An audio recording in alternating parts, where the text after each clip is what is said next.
The stone block, centuries old and immovable, suddenly came to life, beginning its strange, unpredictable movement, as if a great ancient power had been laid within it. From this stone shell, unexpectedly and rapidly, a monster appeared, aggressive and furious, ready to crush everything in its path. Without a moment's hesitation, it attacked the people nearby, throwing itself at them with frenzied force. The main hunter who stood in its way was our hero, standing with his shield, ready to fight back, although he was not sure of the outcome of the battle. However, his shield, though sturdy, could not withstand the blow and instantly shattered, leaving the hunter defenseless in the depths of the Margoil dungeon. The man shouted a warning, but the young hunter, skillfully dodging, did not take the blow, but deflected it to the side, avoiding the deadly attack. The other hunters, confident in their abilities, exchanged glances and decided that it was time to attack, seeking to take control of the situation. One of them boldly moved closer and deftly delivered a precise blow, easily severing one of the monster's enormous limbs. Gradually, everyone joined the fight, surrounding the monster and delivering blows, each of which was precise and deadly, weakening it with every passing second. And suddenly, in a split second, the monster's eyes flashed bright red, radiating a strange, unearthly energy, as if coming back to life. The man with the shield, overcome with rage, shouted, urging everyone to take up a defensive position and let the magic finish it off. The others, gathering their courage, agreed to this proposal, and one of the mages prepared to attack the terrifying creature. But soon he turned to the main character, jokingly asking why he was still asleep, offering to pour some mana on him. The guy, introducing himself as Jason Haruto, a level 29 hunter, confidently promised that he would do everything now. Soon, the hero began to focus his power as requested, feeling the mana rapidly gathering in his hands. The mana quickly manifested, ready for use, as if waiting for the moment to show its power in battle. He immediately directed it at the supplicant, and the mage nodded approvingly, saying that it would be enough to defeat the great golem. The enraged creature, gathering all its power, rushed into the attack, threatening anyone who dared to stand in its way. However, the man the monster was approaching used magic, shouting for it to fall to the ground. Very soon, his power struck the creature like thunder, splitting it in two like a fragile toy that had been torn apart. Finally, the battle was over, and the heroes could rest, allowing themselves to relax after the intense fight. A man approached Jason, stating that, as always, he was of no help, and offered to help sort through the loot. Someone pointed out that he was dealing damage and shouldn't be in the rear, to which they replied that his skills were rubbish, but he regenerated mana endlessly. The interlocutor asked curiously how it was possible to regenerate mana endlessly, as it seemed unimaginable. The hunter replied that both mages and healers can also absorb mana, so he is only needed during boss fights. The mage noted that this was why Jason had been unable to reach level 30 for 5 years, while the weak hunter was stronger than an ordinary person. Jason, hearing this, was angry, realizing that they were talking loudly on purpose for him, but he didn't care. He wasn't going to leave. Shortly after all this, the hero found himself in the Taiken Guild, pondering what was happening around him.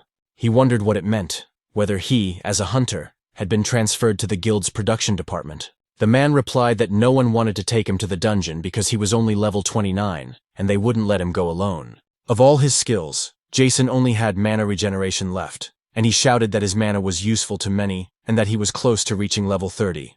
That's why he asked for a chance. But the man replied that healers and mages usually had mana absorption skills, and he would be the odd one out. Besides, did he really think that his 30th level would change anything in his situation with the guild? The guild had simply decided to develop his strengths, and mana potion production was something he would fit in perfectly with. Jason wondered what would happen if he refused. Would they really kick him out of the guild without giving him a chance? They apologized and explained that he wasn't developing, so they couldn't keep him anymore because he was only holding them back. Sitting on a bench, the hero realized that in an instant he had lost his job, and everyone considered his only skill to be the endless regeneration of mana. But in fact, it was a special skill that he had never told anyone about. Surprisingly, he had acquired it even before hunting. Suddenly, a system appeared in front of him, asking if he wanted to copy this item, promising amazing possibilities. The hero gathered his thoughts, reached out, and pressed the button, agreeing to it, hoping for new adventures. As a result, after a few moments, his food was copied, and the ability was called Control-C and Control-V, allowing him to copy objects. However, upon awakening, he realized that this skill was quite useless for a hunter, although at first he was delighted with it. It soon became clear that the skill was only available to him, and as soon as an object left his hands, it disappeared like a mirage. Therefore, Jason cannot copy money or resell equipment, But there is something else that annoys him the most. There are level restrictions on copying equipment, and the Dagger of Loyalty can only be used from level 90. Due to the user's level mismatch, copying the item is impossible, and the guy was nicknamed Mano Nose for his endless mana regeneration. But in reality, he simply copies and pastes a small amount of absorbed mana, which does not disappear and can be transferred to other hunters. He tried to copy skills in the same way, but to do so, he had to kill high-level monsters, which he dreamed of doing. Then everyone would see what he was capable of. He wanted to reach at least level 30, and heard that the long sword of the Karyu dragon had arrived in Japan. Jason realized that the sword had 2 special skill slots and significantly increased defense, and its method was unique because it had its own level. As soon as the sword is in your hands, the user's level increases by 200, and it can be used from level 13. It is an excellent, legendary sword for a hunter like him. If he copies it, he will become a level 230 hunter, which is a ticket to a happy life. In a week, the sword will be shown in Japan, but the legendary blade has only 10% of its strength left, and is only good for a couple of raids. The sword's owners want to make money from it, and Jason realized that this was a great opportunity. If he could touch it just once, he would be able to recreate the blade forever. He only had to reach level 30, and in a few days there would be a battle in the lair of the Great Spider, unregistered with the Hunters Association. The mage turned to Jason, called him a photographer, and asked him to pour some mana for the upcoming battle. The guy replied that he would do everything now, but preferred to use his copying technique. Soon, a stream of power flowed to his comrade, helping him in battle and strengthening his magical abilities. The mage exclaimed that it was wonderful, and using his power, shouted for them all to burn in the fire of battle. The spiders fell one after another, and Jason couldn't help but think how much he hated fire mages in confined spaces. After the battle, Jason decided to check his level in the system, hoping to see progress and be ready for the upcoming battle. A guy approached him, reminding him that checking his status wouldn't change the outcome, but the hero wanted to prepare for the boss fight. His companion, guildmate David Aoi, jokingly suggested that this front-row view was worth the money, but Jason didn't understand what payment he was talking about. David said that after they finished, they would get together and have a drink, and Jason knew that this man was going down into an unregistered dungeon. He earns money by leveling up, but he also takes food with him, knowing that it is a dangerous place that is not registered with the Hunters Association. Thanks to David, the hero was able to accompany high-ranking hunters. Someone shouted that it was time to finish and move on to the boss arena. The first man stopped and quietly told everyone to stand still, because ahead was the nest of a great spider, and that meant danger. Indeed, they were approaching the cave where the spider lived, along with its eggs, which hinted at a coming battle. This creature was called Alex, and he was the boss of the dungeon with a level of 80, which inspired awe in all the hunters. Jason thought that just looking at it made his knees buckle, and he didn't know if he could easily deal with this horror. David, encouraging Jason, asked what he was afraid of, because killing the great spider was easy, but caution wouldn't hurt. The main thing was to watch its web carefully, because once caught in it, no one could escape, and the eggs should also be avoided. If the eggs were broken, the spider would go berserk, and then everyone would be in trouble, so extreme caution was required.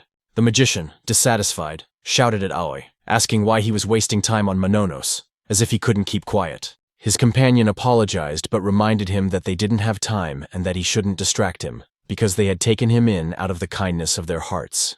After that, David moved forward and kicked one of the stones, which led to unexpected consequences. The stone flew off to the side and caught on a web that stretched everywhere, attracting attention. As soon as the stone caught, there was a loud sound, foreshadowing trouble for the hunters. Soon, the mistress of the dungeon realized that there were uninvited guests here, and this angered her. She immediately flew into a rage and rushed to attack the hunters, preparing for battle. The man with the shield shouted for him to be quiet, because his cries had awakened the spider. He had a shield, which allowed him to defend himself from the blow, but it was not enough. He counterattacked with his sword, demanding that she remove her hairy legs from him, fearing her attacks. At the same time, he reminded the others about her web and eggs, warning them of the possible danger. The other hunters understood and immediately rushed to attack from different sides, hoping to win. A bloody battle ensued between the hunters and the spider, and they fought bravely for their lives. Jason watched them fight and hoped that he might be able to reach level 30. The dungeon boss realized that these hunters would not be easy to deal with, and took other action. The man shouted to the others that the creature had started to spin a web, and that everyone needed to hide behind the columns. The wizard, undaunted, exclaimed that he had defeated such creatures many times before, and intended to burn the spider along with its web. Alexa did not stop and continued to release huge amounts of web, creating an atmosphere of horror. A protective sphere began to form right in front of her, which she intended to use for defense. However, the wizard's fire continued to approach, burning everything in its path and setting the surrounding area ablaze. When the fire reached the cluster of webs, it slowed down sharply. The boy screamed in horror that the spider had deflected his fireball. He yelled that this was bad because she was angry and would now show everyone her true power. Jason yelled at him not to do it, because such behavior would only make the situation worse. But the wizard did not listen, using his meteor shower skill, determined to show his power. The man shouted that he was completely stupid, because he could hit her eggs, which would be a disaster. The heroes already understood that everything was bad, because there was no time left to fix it. Upon closer inspection, it became clear that the eggs had already been hit and destroyed, which foreshadowed disaster. The man in the bandana shouted that everything was bad, and that everyone needed to run away immediately, otherwise the spider would fly into a rage. Soon, the web released by the spider struck one of the hunters, confirming the group's fears. David yelled at Jason to run behind the column, as the spider began shooting webs in all directions. Alexa was furious, her anger palpable, and energy emanating from her like a dark storm. Another hunter also got caught in her web, realizing that things were not going as planned. The same wizard who had destroyed the eggs asked in panic why his fireball had not worked on the web. Things got even worse when his voice attracted the boss's attention, making him nervous. He was frightened and began to beg her to stop, without doing anything unnecessary, but it was too late. Panic seized him, and he continued to shout for her not to come near and to get away from them. Of course, Alexa didn't hear him and, using her limbs, killed him instantly. The main character was horrified by what had happened, his eyes filled with shock. He found himself tied up in a web and realized that the situation was truly critical. Alexa, like a predator, continued to approach, destroying everyone in her path. Jason thought that this dungeon should be simple, and he just wanted to raise one unfortunate level, but now he was risking his life. Very soon, Alexa approached him, preparing to attack, her intentions clear. She struck with her limb, but missed, only slightly injuring the guy, which left him a chance to survive. Despite this, he knew that things were very bad, and that he was running out of time. At that moment, the system asked if he wanted to copy the selected object and paste it in place. In fact, this opened up new possibilities for him. Objects usually disappeared after being copied, but this rule did not apply to his body. So he decided to create a copy of himself, because if he died, his consciousness would move to the new version. The dead body would disappear without a trace, as had happened many times before. Jason thought that all this was terrible, and he would never get used to such sights. But he had no other choice in this situation, and he understood that. As soon as the guy moved into his new copied body, the monster attacked again. He used his ability again and, hiding behind a column, realized that this creature would not leave him alone. Even if he copied himself endlessly, nothing would change, and that alarmed him. Suddenly, he heard a sound and wondered if David was still alive, because he had been begging for help. Jason felt sad, apologizing and realizing that he couldn't help his friend. Alexa, hearing the voice, instantly headed in his direction, preparing for a new attack. Jason watched this and realized that the situation was getting out of control. The guy rushed forward, deciding that David had helped him when everyone else had refused, and if he didn't help now, what kind of friend would he be? He ran closer to his opponent and tried to hit him with his weapon. The attack was successful, but because of this action, the guy lost his concentration and was confused for a moment. When he came to his senses a little and looked up, he was relieved to see that his friend was unharmed. At the same time, a system notification appeared, informing him that his level had been raised. The main character was stunned and wondered how he could have leveled up. It turned out that his attack had somehow worked, and this filled him with hope. However, his joyful thoughts were interrupted by Alexa, who pierced him with her limb. Jason moved into another body again and thought that since his level had been raised, he needed to copy the long sword of the carrion dragon. He shouted that everything would be fine, because if he couldn't escape, he would kill her, even if he had to die 100 times. At the same time, he thought that the main thing was to inflict at least some damage in one of his lives, and rushed into the attack, believing that with his skill, she had no chance. The death of this creature was only a matter of time. 3 days had passed since he began fighting, and he fought day and night, spending about 50 lives. In the process, he broke almost all the weapons the group had brought with them, but his skills had improved significantly. The giant spider was getting weaker by the minute. Fortunately, it had no regeneration. After losing another limb, Alexa turned her back to the guy. Then she prepared to attack and began to release her web. Jason realized that this would not lead to anything good, and started to run away. But surprisingly, she released 4 projectiles at once. He tried to dodge, but suddenly saw the creature's limb in front of him. It seemed that he would not be able to avoid this attack, but he successfully jumped up, avoiding the blow. And, without stopping, he continued forward, full of determination. Jason was already very close to the creature's head and prepared to attack. He was completely confident and shouted for it to finally die. Gathering all his strength for this blow, he struck the head. Literally a moment later, the sword he had attacked with broke into pieces. The guy realized that things were really bad because he had forgotten to copy and paste. Soon his body fell to the ground, and he hit it quite hard. The creature he was fighting became even more enraged and prepared to attack him. Jason realized that things were looking very bad for him now. At that very moment, something strange happened. The spider's eyes went out and began to glow differently. Then her body split apart and began to crumble into pieces. All the main character saw was the explosion of his opponent's body. Jason was delighted with what had happened. He was glad that he had finally defeated this hairy villain. Now that he had won, the levels began to rise one after another, and the system announced that he had received a reward for destroying the great spider. The hero grabbed David and shouted at him to hold on, reminding him that they wanted to have a drink after clearing the dungeon. He promised to treat him to the best whiskey. When he was distracted by the conversation, he soon felt someone attack him from the side. Naturally, the guy lost his concentration and fell, so he looked up. There were small spiders, called newborns of the great spider of level 30. The hero shouted that they were mocking him because he no longer had a weapon. He understood that it would be difficult to fight while protecting Aoya. The guy rushed to his friend and covered him with his body while the small spiders attacked. The creature that rushed into battle first was cut to pieces in a few moments. The others saw this and, alarmed, began to retreat slightly. Then, as a group, they pounced on the man who had killed their kin. The girl who started fighting them used the Hellfire skill, and the small spiders were destroyed in the blink of an eye.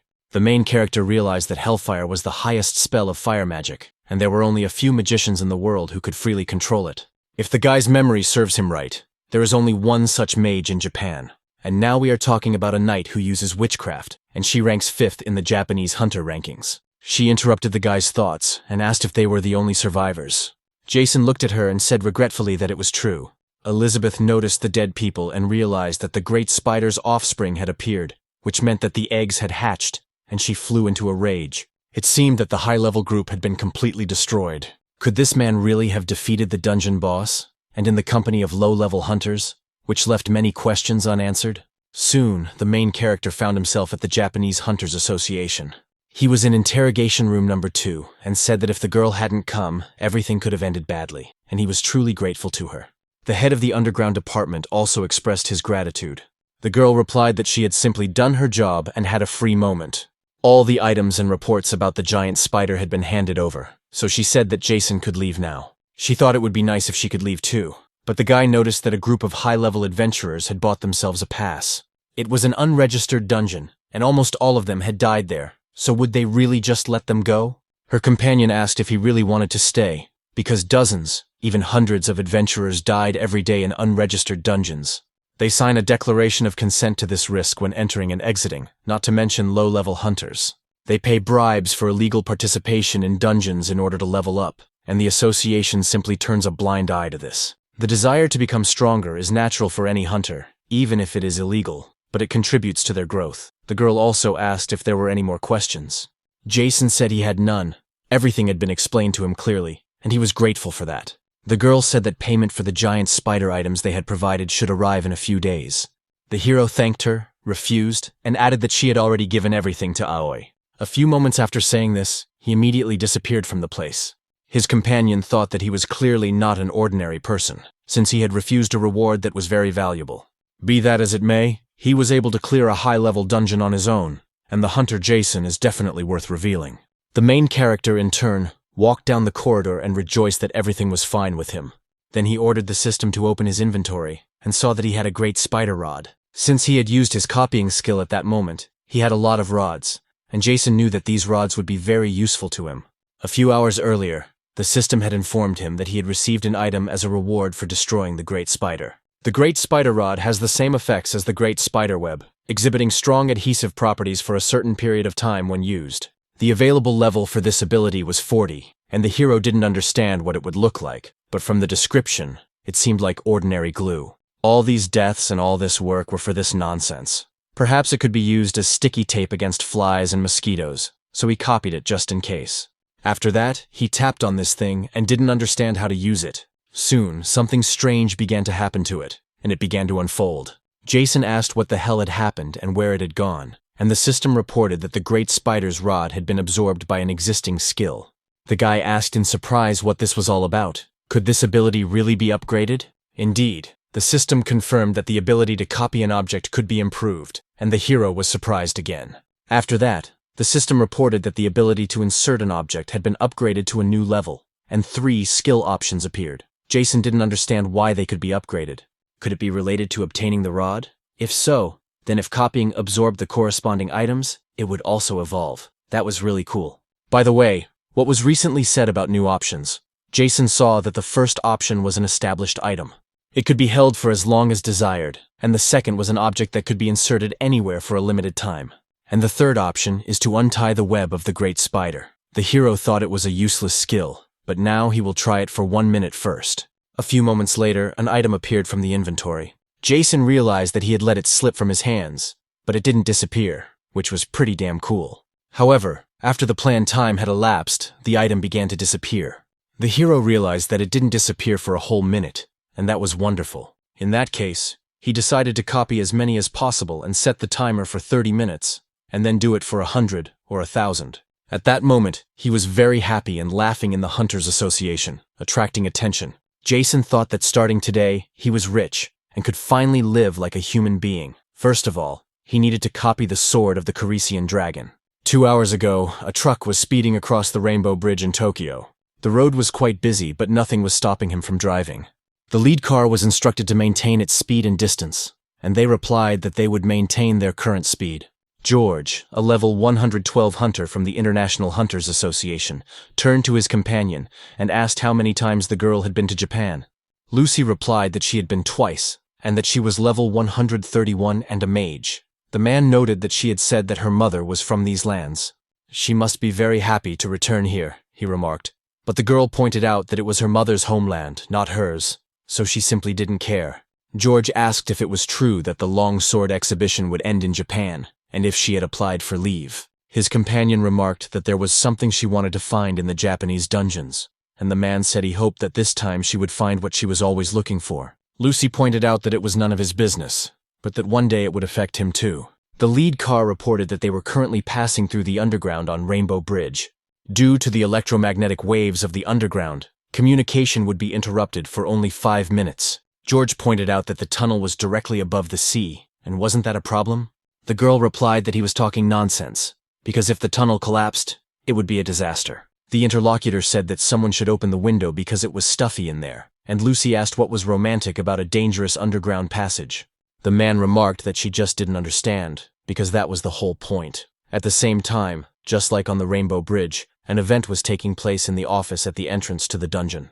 Roger, a level 21 newbie from the Great Sages Guild, said how boring it was to work as a ticket seller at the dungeon exit. The man next to him remarked that he was lucky, and yet he was showing off, because 3 weeks ago it had been hell on earth here. His companion felt something strange approaching him, and it hit him.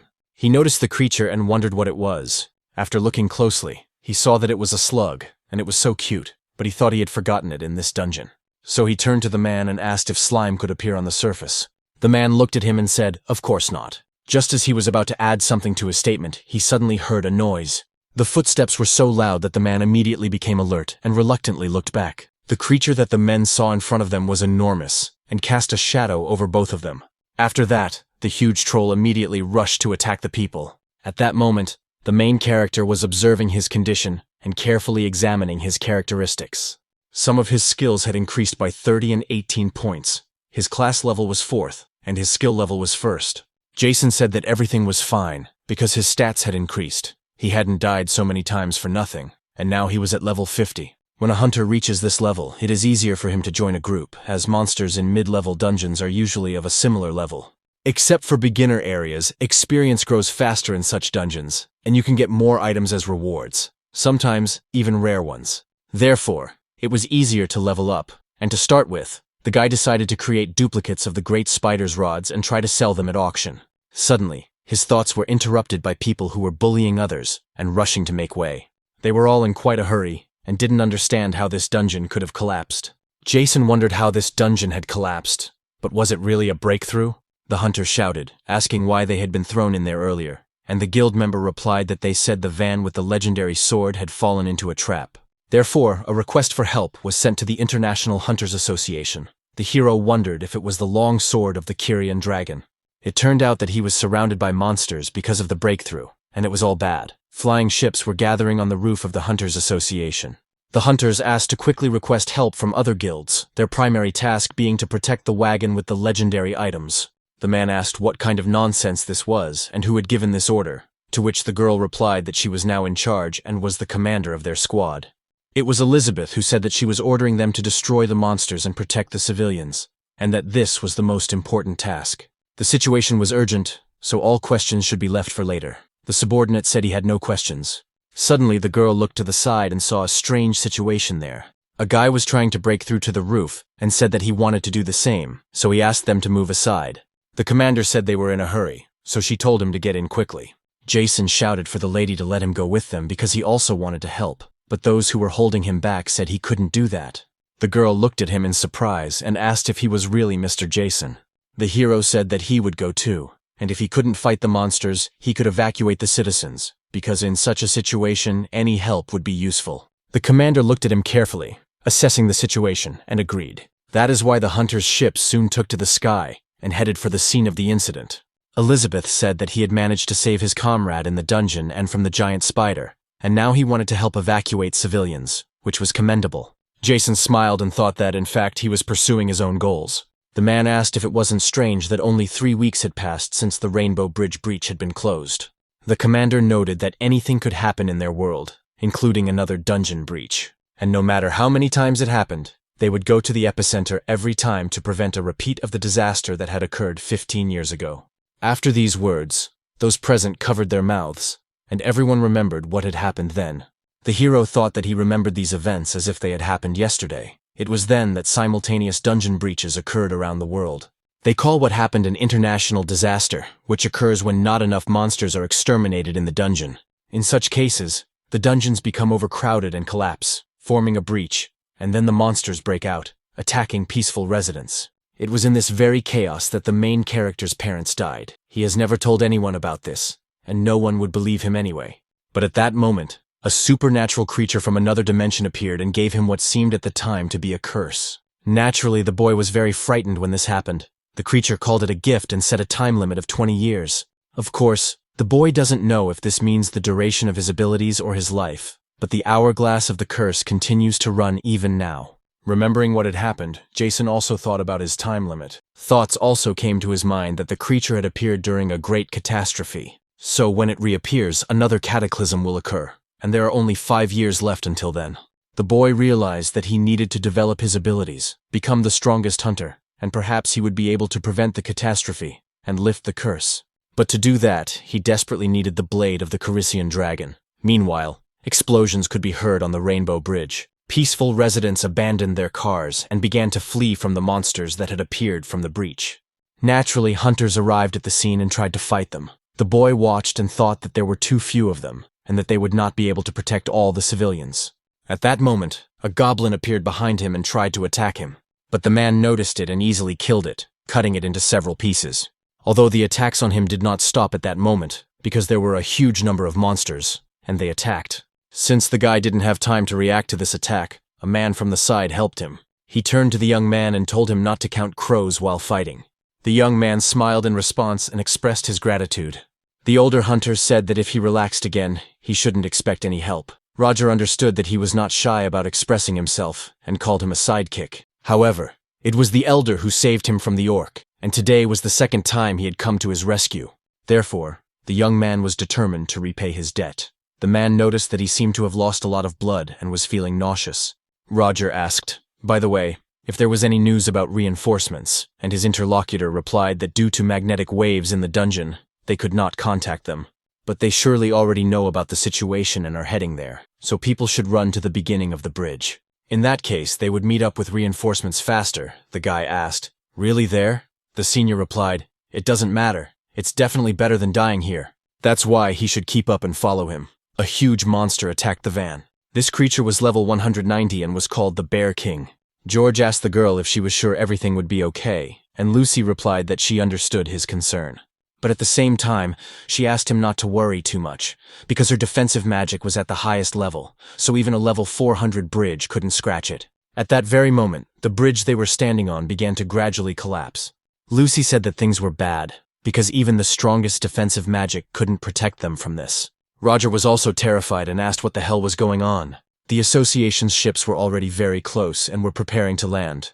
Suddenly, one of the pilots looked ahead and immediately shouted to the commander that there was something ahead. This piqued the girl's interest, and she naturally looked in that direction. The guy started saying that it was the boss of the Rainbow Bridge dungeon, and his name was Quisha. Elizabeth was terrified when she saw him and shouted for everyone to prepare for impact. The huge monster opened its equally huge mouth and prepared to attack with magic. So, after a very short time, everything in the path of this beam was destroyed. The bridge in front of it collapsed under the pressure of this creature. Jason wondered if this thing had destroyed the bridge. This was bad, because he was counting on his long sword to be intact. The dungeon boss looked at the other ships in the sky and sensed a threat from them. So he opened his mouth again and prepared to attack them. A few moments later, a magical beam began to strike these ships, as well as the bridge. Therefore, the hunters, led by their commander, began to jump out of the damaged ship. Elizabeth landed and told everyone to listen to her, saying that they were changing their plan and that all forces should focus on destroying Kishi. Everyone immediately agreed to this, but the girl wondered where Mr. Jason was. After that, she smiled sweetly and was sure that he was all right, because right now, she had a strong feeling that he would not die just like that. She prepared to attack with her magic and immediately used Hellfire. It was directed at the dungeon boss. The hero realized that this was only the second time he had seen it, but it was truly impressive and would have to be copied later. Jason landed somewhere nearby and the system chose to untangle the great spider's web. The guy thought that his main task now was to copy the long sword of the Corisian dragon. A group of masked people moved forward, and the commander was told that Key's appearance was unexpected, and one wrong move could put them in danger too. The commander said that, on the contrary, this was advantageous, because the hunter, Elizabeth, and the others from the association would be busy for a while. Destroying the boss was a quick way to collapse the breakthrough. And during this time, they would not take the long sword of the Corisi dragon. They should move quietly so as not to encounter monsters. The main character moved forward, and saw that there were many dead monsters there, obviously the work of hunters. The only problem was that these creatures usually acted in secret, and he had a bad feeling about it. Suddenly, he heard a man shouting at him to run away immediately. Roger continued to fight these wolves and said that he would not run away because he could handle such monsters. The older man was wounded and told him to listen to him, because he needed to run, otherwise they would both be dead. His companion asked how he could abandon him. Jason thought that these were hunters who controlled the entrance to the dungeon, and one of them was wounded. He decided that he couldn't get distracted and needed to focus on his goal, and that they would manage somehow on their own. The man shouted to his companion that he didn't know. Why were these low-ranking dogs in such a difficult dungeon when they gathered in packs, their power equivalent to that of high-level creatures? And if he saw several such creatures, then everything was already very bad, and all because there were so many of them in that case. These were nasty level 15 monster wolves. They were usually low-level, but they gathered in packs of 20 or 30. Roger was determined to fight and said he didn't care. All this was because the elder had received all these wounds because of him, and now it was his turn to protect him. When the main character heard this, he immediately stopped and turned his attention there. Then he thought about how he had saved David, and asked him to hold on, because they needed to get out of there. The monsters began to close in, sensing the smell of their prey. The bravest of them immediately rushed to attack the man with the weapon. But of course, the guy noticed the attack and easily cut off its head. Next, a monster that had been standing aside and saw the open area attacked. Roger also noticed this attack, so he used his weapon to block it. Then he did a little pirouette and plunged his blade into the monster's neck. Now the man attacked the monster behind him. The guy felt this attack and realized that he would not be able to dodge it in time. At the same time, the main character came to his aid and pushed the animal away with his shoulder. It turned out to be a pretty strong attack, and the wolf was killed. Jason turned to the stranger and asked if he was all right. The stranger said that he was fine, but not for long, because there were still many of them there. Indeed, the creatures kept coming and coming. Roger thanked him for his help and told him to run away quickly. All this because even high-level hunters would not be able to cope with such a huge pack. The main character stood in front and smiled, saying that it was great. Roger asked in surprise what he was carrying. Jason took advantage of the system and decided to put them up for auction a little later. The wolves spotted their new prey and prepared to attack him. At that moment, The guy was thinking about what would happen if he combined the great spider's rod with his skill. He had always been curious about how effective it would be against a large group of monsters. Roger saw several creatures rush at the guy and thought they had already torn him to pieces. But it wasn't that simple, because the system said that the great spider's rod had been used with the second skill option. Only because of this did a large amount of web appear, enveloping everything around. The wolves that attacked the hero were bound and could not move.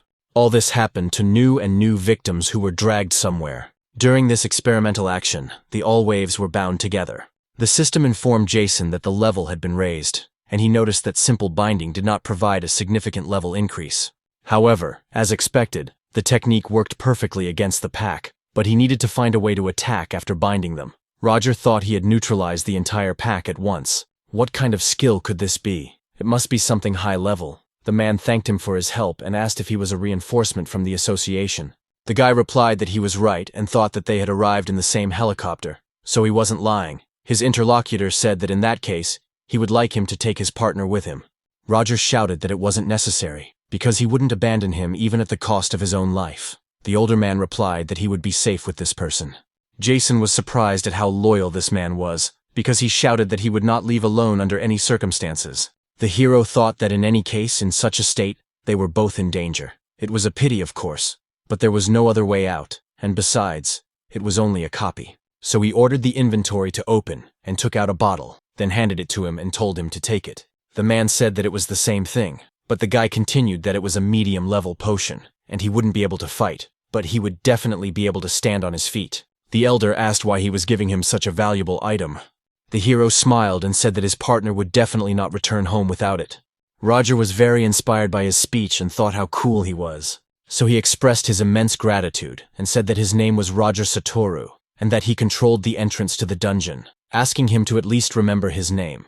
Because he promised to repay him for everything in the future, the hero asked if he could ask for his help. He was looking for the International Hunters Association van and wondered if they could tell him where it was, because he was simply directionally challenged. The guy was surprised by what he heard and asked if a hunter really couldn't find his way around. At about the same time, the King of Bears continued to rage and destroy everything around him. But after Lucy used her magic on him, he immediately fell to the ground. George asked if she had simply put him to sleep, even though he was a hunter, and that he was a pacifist, which was impressive. At the same time, a metal ball flew towards them, but it was cut into several pieces. This was because the man had noticed it, and easily destroyed the rest of the weapons. Then he smiled and said that he knew someone would take advantage of the chaos to steal the sword. So did they really think they were the first to think of it?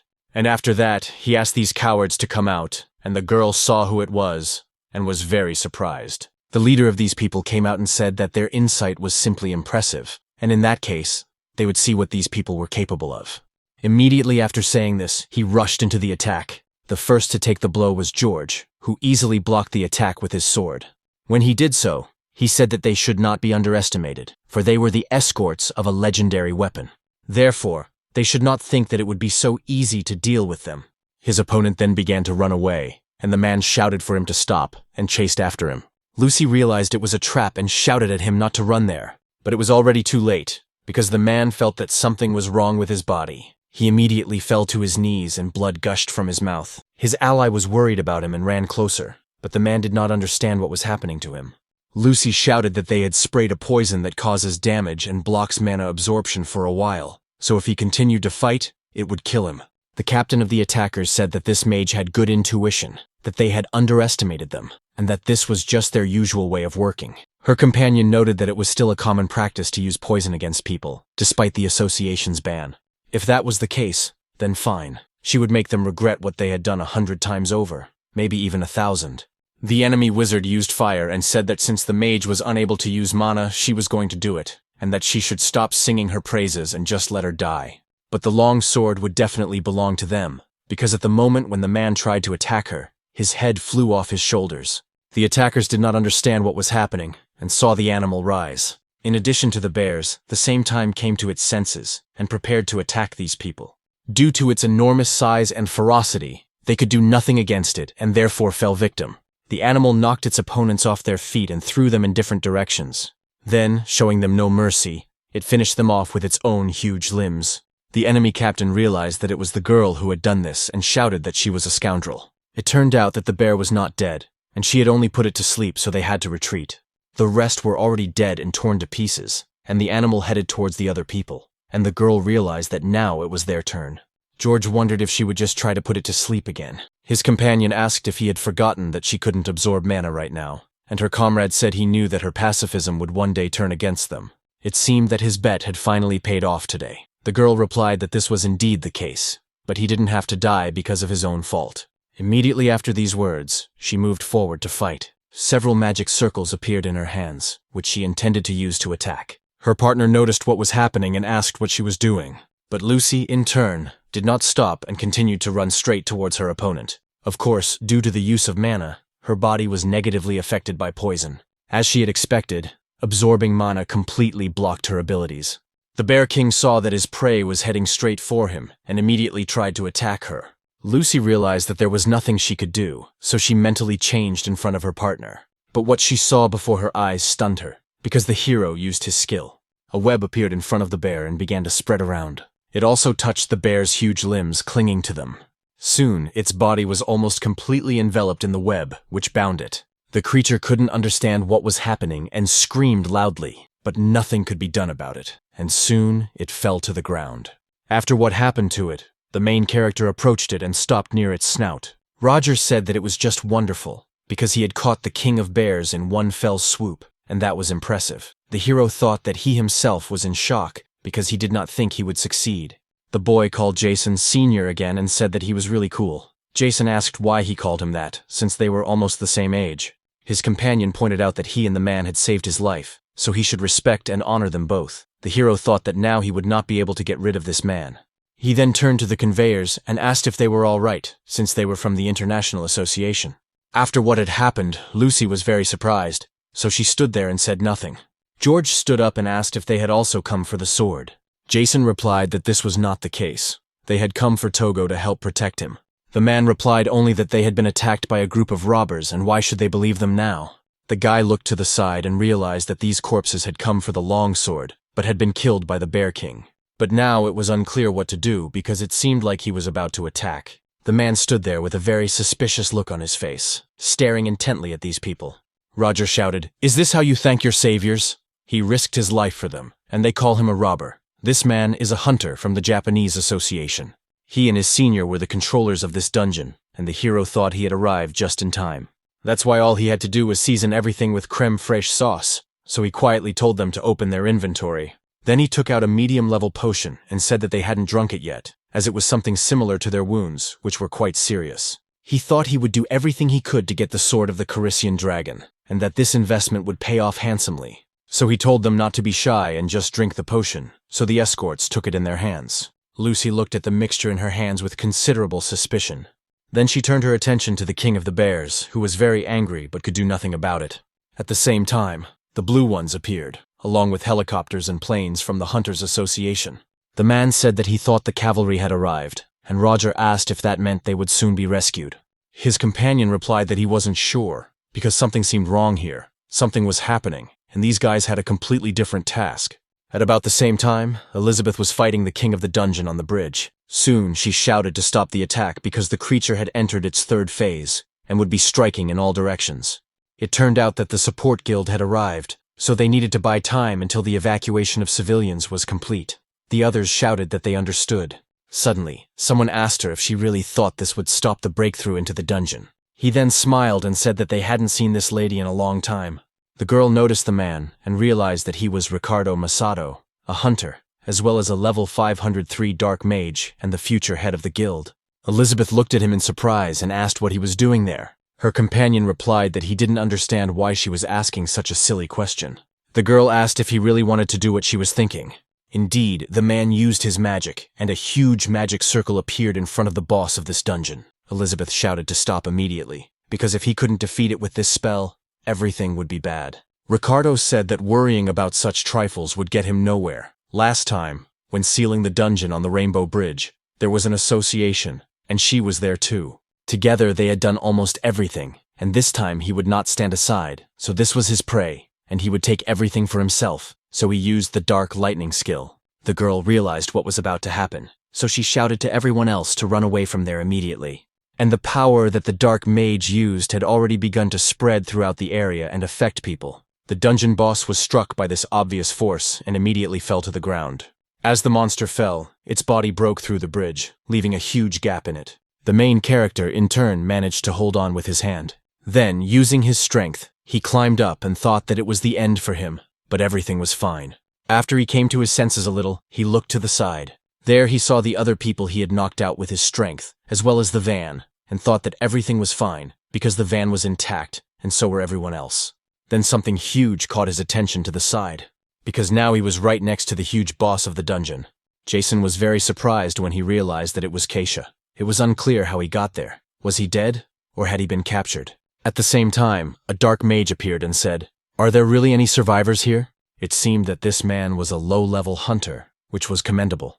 Jason looked at him closely and realized that he had seen this symbol somewhere before, and that this was the third most powerful guild in the country of the future.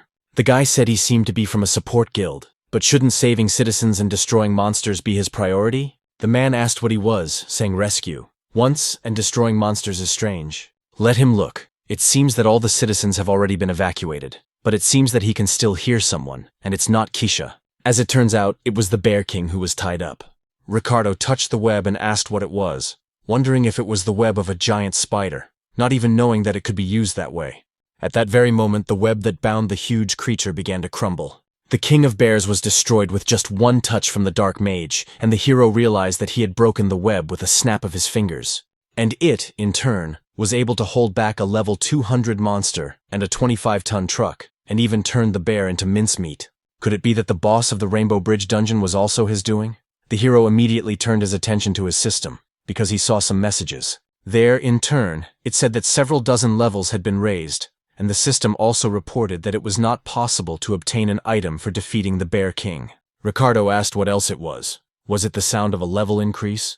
Was it for the weak monster he had caught? He apologized because it seemed that he had stolen his prey, the spiderweb, and he didn't think that the bear cub was his doing, so he accidentally delivered the final blow and took the reward.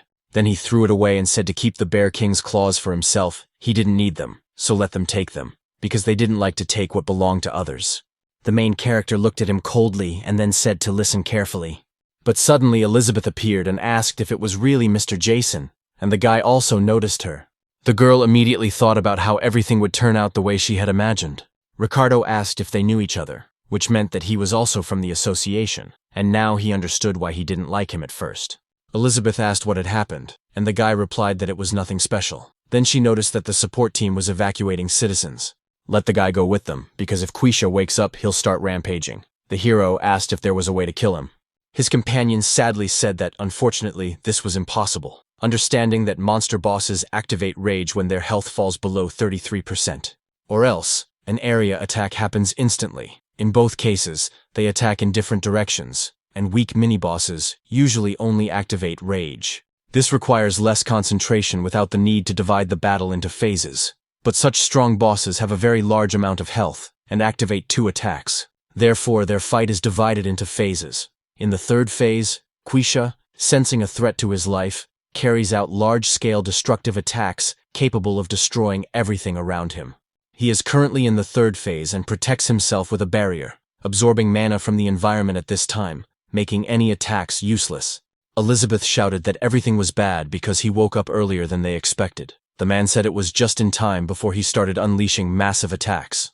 So, he was going to turn him into a pile of rewards after using his abilities. The girl told Jason that she believed he would be able to get out alive this time, and Ricardo noted that it was unlikely that such a weakling would survive this battle. In any case, if she's lying, I should blame them for the higher mortality rate of low-ranking hunters than in traffic accidents. When the guild leader said this, he immediately rushed into the attack, using his powers. The hero picked up the reward for the Bear King and realized that it was the future guild leader. At the same time, he thought that he wasn't going to do all this, but he would kill Quesh first. So he was going to mix this man with feces, and he would see it in the future. Soon Roger asked if Jason had saved him again. Lucy was in a bad mood again, and looked at the web suspiciously. The guy turned to the guards and said he had a request for them. The dungeon boss had entered the third phase, and would soon begin to rage. With his attack, there would be nothing left standing here. That's why it would be difficult to find the van and the longsword they had brought with them. So the main character is going to kill Keish, But to do that, he needs the longsword of the Carizian dragon. In the end, the guy will return it immediately after defeating the monster. George shouted, wondering if he would have enough strength to take down an entire dragon. Of course, he helped them twice, but that doesn't mean they'll trust him. Does the guy even know what condition the sword is in? The girl said it was impossible, and the hero realized that at this rate, the sword would be lost to him forever. Lucy said that a huge amount of mana was needed to remove the seal on the van, and because of the robber's poison, they couldn't absorb mana. His companion turned to her and asked what she was doing. Jason noticed that they hadn't told him about this problem before. He smiled and said that his nickname was Mononos, and one of his skills was infinite mana regeneration. Soon, the girl's body was filled with enormous strength, and she thought it was impossible because mana was arriving. Therefore, she could use her magic quite easily, and soon the seal was removed. The hero thanked her for everything and said that he would keep his promise and return the sword. George asked why his partner had done this, and what if he decided to do something bad. Lucy replied that everything was fine, as he had recently bound the Bear King but had not killed him. His partner asked if that was the only reason she believed him, and couldn't have lied at least for the sake of propriety. The hero quickly made his way to the van and opened the back door. When he looked inside, he was very happy, and thought that the long sword of the Carizian dragon was finally in his hands. Suddenly, the captain of the robbers appeared behind him and said that the operation had almost failed, but he was glad he had decided to see how it would end. The hero did not understand what the hell was going on, but the man behind him rushed at him with a weapon. Since the distance was very close, Jason did not react and was soon pierced. Roger and the others were surprised that Oshparn had been killed. The guards also noticed what had happened and realized that this man was a scoundrel and that he was still alive. The enemy captain immediately jumped into the van and prepared to steal his weapon. He even said who would have thought that the ball would go to him in this way. At that very moment, the system reported that due to the death of its owner, the web of the great spider was breaking. That is why the van, which had been on the web all this time, immediately began to fall down. And when it fell, it began to slowly sink deeper and deeper into the water. Jason appeared behind the robber and said that he had the same feeling because he didn't think he would get the sword this way. After that, the guy used the weapon and immediately stabbed the man in front of him. At the same time, he said that all the good and evil that was done to him, he would return twice over. After that, the hero drew his weapon, and the man in front of him fell, bleeding profusely. Then he began to laugh and said that the enemy captain had been wrong to covet his prize. And finally, the sword of the Carizian dragon, which he had dreamed of so much, belonged to him. The first thing the system asked was whether to copy the dragon's longsword. The hero shouted, "Of course it must be done," and pressed the button at that very moment. But at that moment, the system reported that copying was impossible, because the user's level did not match the required level of the object. The guy was terrified and didn't understand what was going on. To use the longsword, you needed to be at least level 30 higher, and his level had long since exceeded 50. He then said that he didn't want this weapon to anger him, and heard a voice behind him saying that it looked like he had lost. "It's nothing personal, but the honor of the Blood Tower killer is at stake." After these words, he struck his opponent. After such a powerful blow, the hero's body immediately fell to the ground, powerless. The enemy captain then said that if it weren't for his healing skill, he would have died long ago. After that, he approached the guy and said that he would return his own words to him. Because he quickly forgets the good he does, he returns it threefold, and let him in turn accept death from his blade. And after that, he would never see the dawn again. The hero felt intense pain from the weapon in his back and realized that he had struggled to get here. Suddenly, the system reported that the long sword of the Carizian dragon had merged with the user. Next came the copying and absorption of the characteristics of this weapon, capable of a dragon. The main character was still conscious at that moment and saw the absorption, but did not understand what was happening. Then he saw in the system window that the long sword's level had been copied and absorbed. This was followed by the copying and absorption of the weapon's passive skill, after which the defense was increased by 35%. Then there was copying and absorption of the first unique weapon skill, called vampirism. Next, the second unique skill of the dragon's sword, called berserk, was absorbed. Very soon, all the characteristics of this weapon were completely absorbed. The system reported that the user's health level had decreased by 25%, and the defense mode of the Carizian dragon long sword users was activated. The second unique skill of this weapon, called berserk, is automatically activated. Copying the second unique skill of the berserk longsword has been inserted. The boss of the Rainbow Bridge dungeon was screaming viciously and preparing to attack. Ricardo noticed that things were bad, because he was about to hit the area and things were bad. The dragon was already in the final stages of launching its attack. Suddenly, she saw something appear below, where the van with weapons was. and in just a few moments, the enormous creature was cut in two. Elizabeth and another high-octane hunter were amazed by this. At that very moment, the system reported that the dungeon boss had been destroyed and the breach sealed. Soon, everyone was at the Hunters Association in Japan. At 4 p.m. today, many civilians were injured as a result of the Rainbow Bridge dungeon breach. Irreparable damage was also caused, but thanks to the prompt actions of the Hunters Association and the Guild, the situation stabilized within 2 hours. However, some are concerned that the association does not control the dungeon well, but the man told the others that there was no need to make such faces. This time, they managed to deal with Quaisha quite successfully, said Georg Tokuo, a tank-class martial arts master of level 570. Simon, the head of the Midas Guild, number 1 in the country with a level of 701, who was a sword master, told the president of the association that 3 months ago they had sealed the breach. Dalton, the head of the Taiken Guild, a healer with a level of 610, said that sealing it did not guarantee that the dungeon would not be disarmed again. The guy asked if it was really necessary to monitor the dungeon so closely that in such a short period of time, when the situation was resolved, it would require an official review of ownership. Elizabeth sat sadly and wondered if Mr. Jason had managed to escape. Simon slammed his fist on the table and said that he was only interested in one thing. Usually, it takes at least 6 months for a boss to revive, but doesn't that mean that Mrs. Elizabeth didn't finish off Quash last time? He continued to stare intently at the girl, and their eyes met. At that moment, she became angry and then touched the table. Then the others saw that she was using her power and didn't understand what was happening. Soon, the pressure on the table became so strong that it began to collapse. Therefore, in a moment, it was destroyed, and the remains flew in different directions. Ricardo sat calmly, protecting himself from them with his aura. The man asked the lady what she was doing and why she was acting so strangely. Simon was also very angry after what he saw and was already preparing his power to attack. Suddenly, he heard someone addressing him politely as, "Sir." It was Georg who apologized for the disrespectful behavior of their employee and offered his apologies on her behalf. The interlocutor was outraged and said that she had completely lost her fear if she continued to provoke him like this, swearing that she would soon die. The girl was even more outraged when she heard these words. She then stood up and said that it was better to see once than hear 100 times, and if they still didn't understand, she showed them the shockwave reward for killing Kwayashi. Mr. Ricardo, who had contributed the most to their recent confrontation, would not let her lie. He noted that he had been too busy and had not yet had time to check the reward, but he did not think she was lying. At that moment, he did not understand why she had dragged him into this. Georg noted that everything was clear, that it was only thanks to Mr. Ricardo that everything had ended with minimal bloodshed. After these words, everyone began to applaud and thank him for his work, but he asked them not to. Then he turned his attention to the girl and wondered if it was really true. She, in turn, smiled slyly, and it was clear that she was satisfied with the situation. The man thought that this scoundrel was harboring resentment because he had intervened. So the girl would pay for this, because he would not forgive such humiliation, and he would definitely find the scoundrel who stole Quesh from him.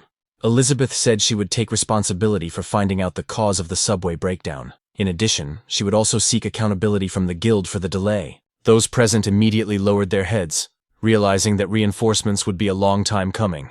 The girl said that it seemed that all questions to her had been exhausted, and that she would take her leave. Then the door opened and George appeared, saying that everything was fine and the meeting was not over yet. He had come on behalf of the International Association and Hunters, and he had important information to convey to everyone present. Due to a recent break-in, the world's only long sword of the Karisi dragon had been stolen during transport. The sword was on its way to an exhibition in Japan, and everyone was asked to actively participate in the search. There was an official letter from the International Association requesting assistance. Simon noted that when the van was attacked, he heard that they had removed the seal themselves, and Lucy noted that this was done at the request of Hunter Roger. He was an employee of the Taiken Guild and Hunter Jason from the Japanese Hunters Association. Georg and Elizabeth were very surprised when they heard this information. Even Ricardo, who took note of the information, was greatly surprised by all this. Dalton noted that Roger was indeed one of her people, but it wasn't that simple. Georg looked at his device and said that there was no hunter named Jason Haruto in the Japanese Association. Elizabeth realized that the situation was taking a turn for the worse, because she was the one who had taken him on the mission. The man looked at her and realized that this was his chance for revenge. So he asked them to wait, wondering if they meant the one who tied the king bear with a web. They had a minor disagreement on the spot, but he was surprised because he also thought he was from the association. So he asked Miss Elizabeth how to understand this, because it seemed that she knew him. So they asked if it was really him who stole the long sword of the Parisian dragon. At that moment, the man took the weapon into his own hands. But it was not the main character, but Michael Takumi, the head of the Dark Guild Bloody Tower with a level of 301. He declared that it was the legendary blade, and simply took it in his hands. The level will increase by 200, and the runes on the hilt help to recognize the owner. The billions spent on organizing the breakthrough of this dungeon were worth it, and it was delightful. His subordinates were stunned, and wondered if it was true that the leader had really made a breakthrough. The leader said that this man had lost all his fighters, and asked if he wanted to explain himself. He immediately bowed and apologized, saying that some strange man had followed them, but there was no need to worry because he was surely dead. The man covered his mouth for a few moments, then said that everything was clear and that it was a good job. It turned out that the corpses no longer needed the money, so their share would belong to him as his reward, and now he could count it. The guy thanked the master and said that now the task could be considered complete. But Michael said that wasn't the case, because he had failed, and his interlocutor asked what that meant. The boss asked who would sell the world's only legendary sword for only 10 billion, since he had taken on this task to get information about it. The subordinate said to wait a second, because failure of the task meant death for their guild. Then the master got involved, who was simply a scoundrel, because he had planned to kill him from the very beginning. Michael used his power and said that it was nothing personal, but he didn't need any witnesses, and besides, he hoped that Karen accepted Yen. The glass behind the man cracked a few moments later, and very soon a subordinate appeared on it who was killed. Michael's next action was to cut the man into several pieces, and the system reported that the weapon's durability had decreased by 2, and there were 8 left. The man realized that it would be quite annoying if it broke before he had a chance to repair it. The main character remembered the words of the man who told him to remember, because it was his gift to him. Immediately after that, he woke up and started screaming quite loudly. The timer that was built into his neck was glowing, and he could feel it. Then he touched the mark on his neck and said that everything was bad, that honest words had done their job. Roger called him senior and said that he had woken up, but he thought that he would never come to his senses again. The guy didn't understand why and asked him to stop.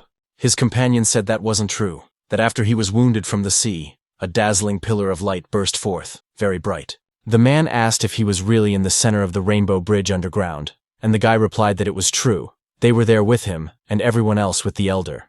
The hero rose from his seat, and his interlocutors continued their conversation. So he went in some other direction and said that his head was spinning from his energy.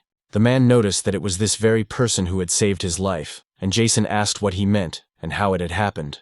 The man replied that he considered it his duty, and that this kid had put everyone on alert, taken, and the association had to pay the price. In the end, he was found on the coast, and the hero wondered if some kind of dungeon controller had forced the guild and the association to move. The head of Taiken is Dalton Sonoda, and this guy is Roger Sonoda, so are they really not related? The guy couldn't believe his own thoughts and thought it was nonsense because they weren't in some kind of movie. The conversation continued in the office of the chairman of the Hunters Association. Elizabeth said that she understood everything, meaning that the hunter Jason had died after all, and the man replied that it was so, that he had seen his death with his own eyes. But now it seemed to him that the girl was not surprised at all, and he couldn't understand why she was reacting so strangely. His conversation partner noted that the work of hunters always carries risks. The man was surprised again, and Georg said that he had seen their official letter requesting cooperation. Their participation in this case as the Japanese Hunters Association had been confirmed, so they would do everything possible to help in the search for the legendary sword. Lucy remarked that in that case, they should provide several high-level hunters, since they knew where the sword was located. The interlocutor said that he had, of course, expected something like this, but had they already established its location? It was magic for tracking the opposition. In response, he heard that this sword was not a personal item, but it had runes engraved on it that allowed the owner's level to be assessed. She could sense this engraving and track it. About an hour ago, someone had used it again. Elizabeth thought that they had not been told that the engraving could be sensed. She could also track it, and that was why Jason had been given permission to use it. The girl said that before it was stolen, it had a durability of about 10. But someone had used it and the durability had decreased. The interlocutor said that soon it would disappear. It was the only clue to finding her mother. This refers to the woman who disappeared during this incident 15 years ago. Lucy asked how she knew this. Elizabeth replied that they weren't stupid either, and that they knew the stolen longsword was her mother's heirloom. The girl immediately stood up when she heard this information. She then bowed and asked Mrs. Elizabeth to help her recover her mother's heirloom. When the conversation ended, The girl walked down the corridor and thought that Lucy and George were hiding something. The story with Mr. Jason also aroused her suspicion, because she did not think that he would die in this incident. Her thoughts were interrupted by a man who addressed her. It was Dalton, who asked if something was upsetting her, or if something had happened. She replied that everything was fine, and asked if he had business with her. The guild leader asked why she didn't return to Taiken. The girl sighed sadly, and said that the dungeon was getting bigger and bigger. And instead of protecting them, the big guilds were playing capitalism. All they cared about was damn profits and stock prices on the exchange. If it turns out that the breach was the result of Taiken Guild's negligence, they would be in big trouble. That's exactly why she doesn't want to go back to the association, which has a lot of things that require his attention. She also called this man her father. The man smiled and said that he actually wanted to talk to her about something else, and once again said too much. Before the next trip, he asked her to visit the Central Hunters Hospital, and the main character was actually on the roof of this central hospital. He then called up the status window to check his stats. His health, mana, and basic defense had increased, as had his skill and class levels. Although the guy didn't manage to copy the Corisian dragon's blade, it seems he managed to absorb all of its positive characteristics. Even if he had stolen it, it was unclear how he would have been able to go hunting with it without arousing suspicion, so it was even better that the Rage skill activated at the right time. Rage is the second unique skill of the sword, doubling all characteristics and the user's level, lasting 1 minute, with a recharge time of 1 day. The activation conditions are triggered automatically when the user's health falls below 25%, and right before death, the guy turned into a berserker. It was terribly painful, but thanks to this he managed to tear apart Kuesh, whose level exceeds 400. Soon, the system reported that the monster had been killed, and a reward had been received for its destruction, and the system also absorbed the shockwave by copying it. The copy skill was improved, and Kuesh's shockwave was absorbed and turned into the internal vibration skill. The shockwave was also absorbed into the insertion skill and turned into internal vibration. The Great Spider's web drips water at level 2, so when the web is used, the unique wave and vampirism are activated simultaneously. While all this was happening, the main character continued to sink deeper and deeper into the water. Jason thought that the copying skill had evolved, and now it was possible to absorb even drain abilities, so that was just awesome. He had just tried using the internal vibration skill, and it was really cool. Plus, he was now at level 276. In the end, all he had to do was find the one who wounded him and get the legendary weapon. Suddenly, he heard a voice asking why she was hitting him. The guy didn't understand what had happened, but it piqued his interest. It was Elizabeth, who said that she had warned him that if it was dangerous, he should immediately drop and run. Jason understood, and thought that she could be so harsh. He wondered who was so unlucky and what she needed in this hospital. Roger called her a little sister and said that it was her own fault for not being able to seal the dungeon completely. She asked if he was really a fool. The hero was horrified and thought, what other sister? Although it was true, because they were both synods. Then he remembered his interlocutor, who said that they had raised the guild and the association, so they had a hard time. The guy thought it was just a coincidence, but could they really be brother and sister? The girl asked if Mr. Jason was also okay and where he was now, but the interlocutor said he didn't know. The hero realized that they were looking for him, but did they find out that he pretended to be a hunter of the association in order to steal weapons? This was bad. He couldn't let them find him. In that case, he had to get to the legendary blade first. And just as he was about to run away from this place, he bumped into someone. It turned out to be George, who said that he had survived after all. Then he looked at the boy quite angrily and called him a thief of legendary swords. The boy was stunned when he saw this man and realized that he had been caught. Without hesitation, the man grabbed him by his clothes and called him a scoundrel. Then he hit him hard against the wall and told him to tell him where the sword was, because if he didn't, he would smash him into the wall. Jason tried to say, "Wait a second, this is a misunderstanding." The guard asked what misunderstanding had killed him, but now he looked perfectly healthy. So was he really in cahoots with those people? The main character realized that the situation was such that the guard didn't want to listen to him at all, and things were looking bad. George immediately used his power and took out his sword. Then Lucy yelled at him, asking why he had drawn his weapon in the hospital, and he told her not to worry, because he wasn't going to use it. It's just that if he doesn't make this liar come true, he won't be able to calm down.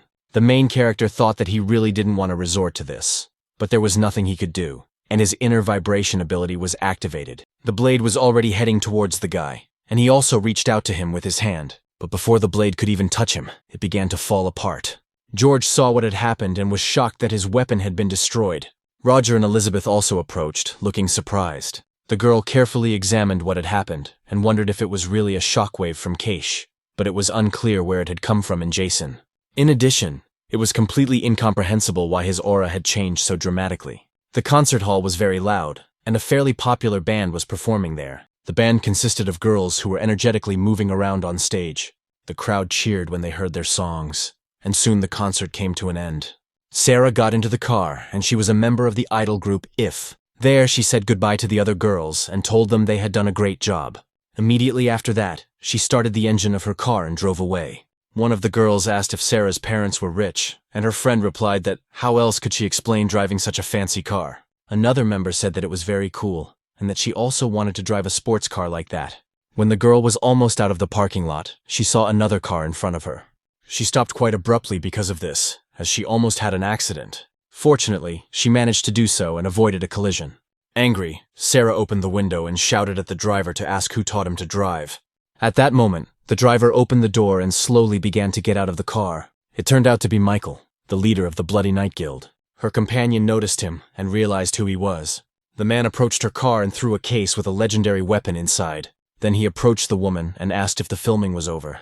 If so, would she like to go down to the dungeon? That is, if she wanted everything to remain as it was before. The main character and the Steel Ones arrived at the place where the long sword of the Carizian dragon was used. After examining it, Elizabeth said that there were no traces left, and Lucy added that it seemed they were too late. The hunter said that meant all they could do was wait until the sword was used again.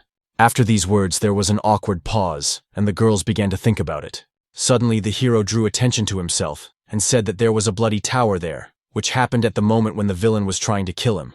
He said that the bloody tower was from the guild, and the girl said that she had never heard of such a guild, and that it was probably one of the Dark Ones. Jason said he understood, and even he didn't know about it. George noted that if they waited for the next application, the sword might break.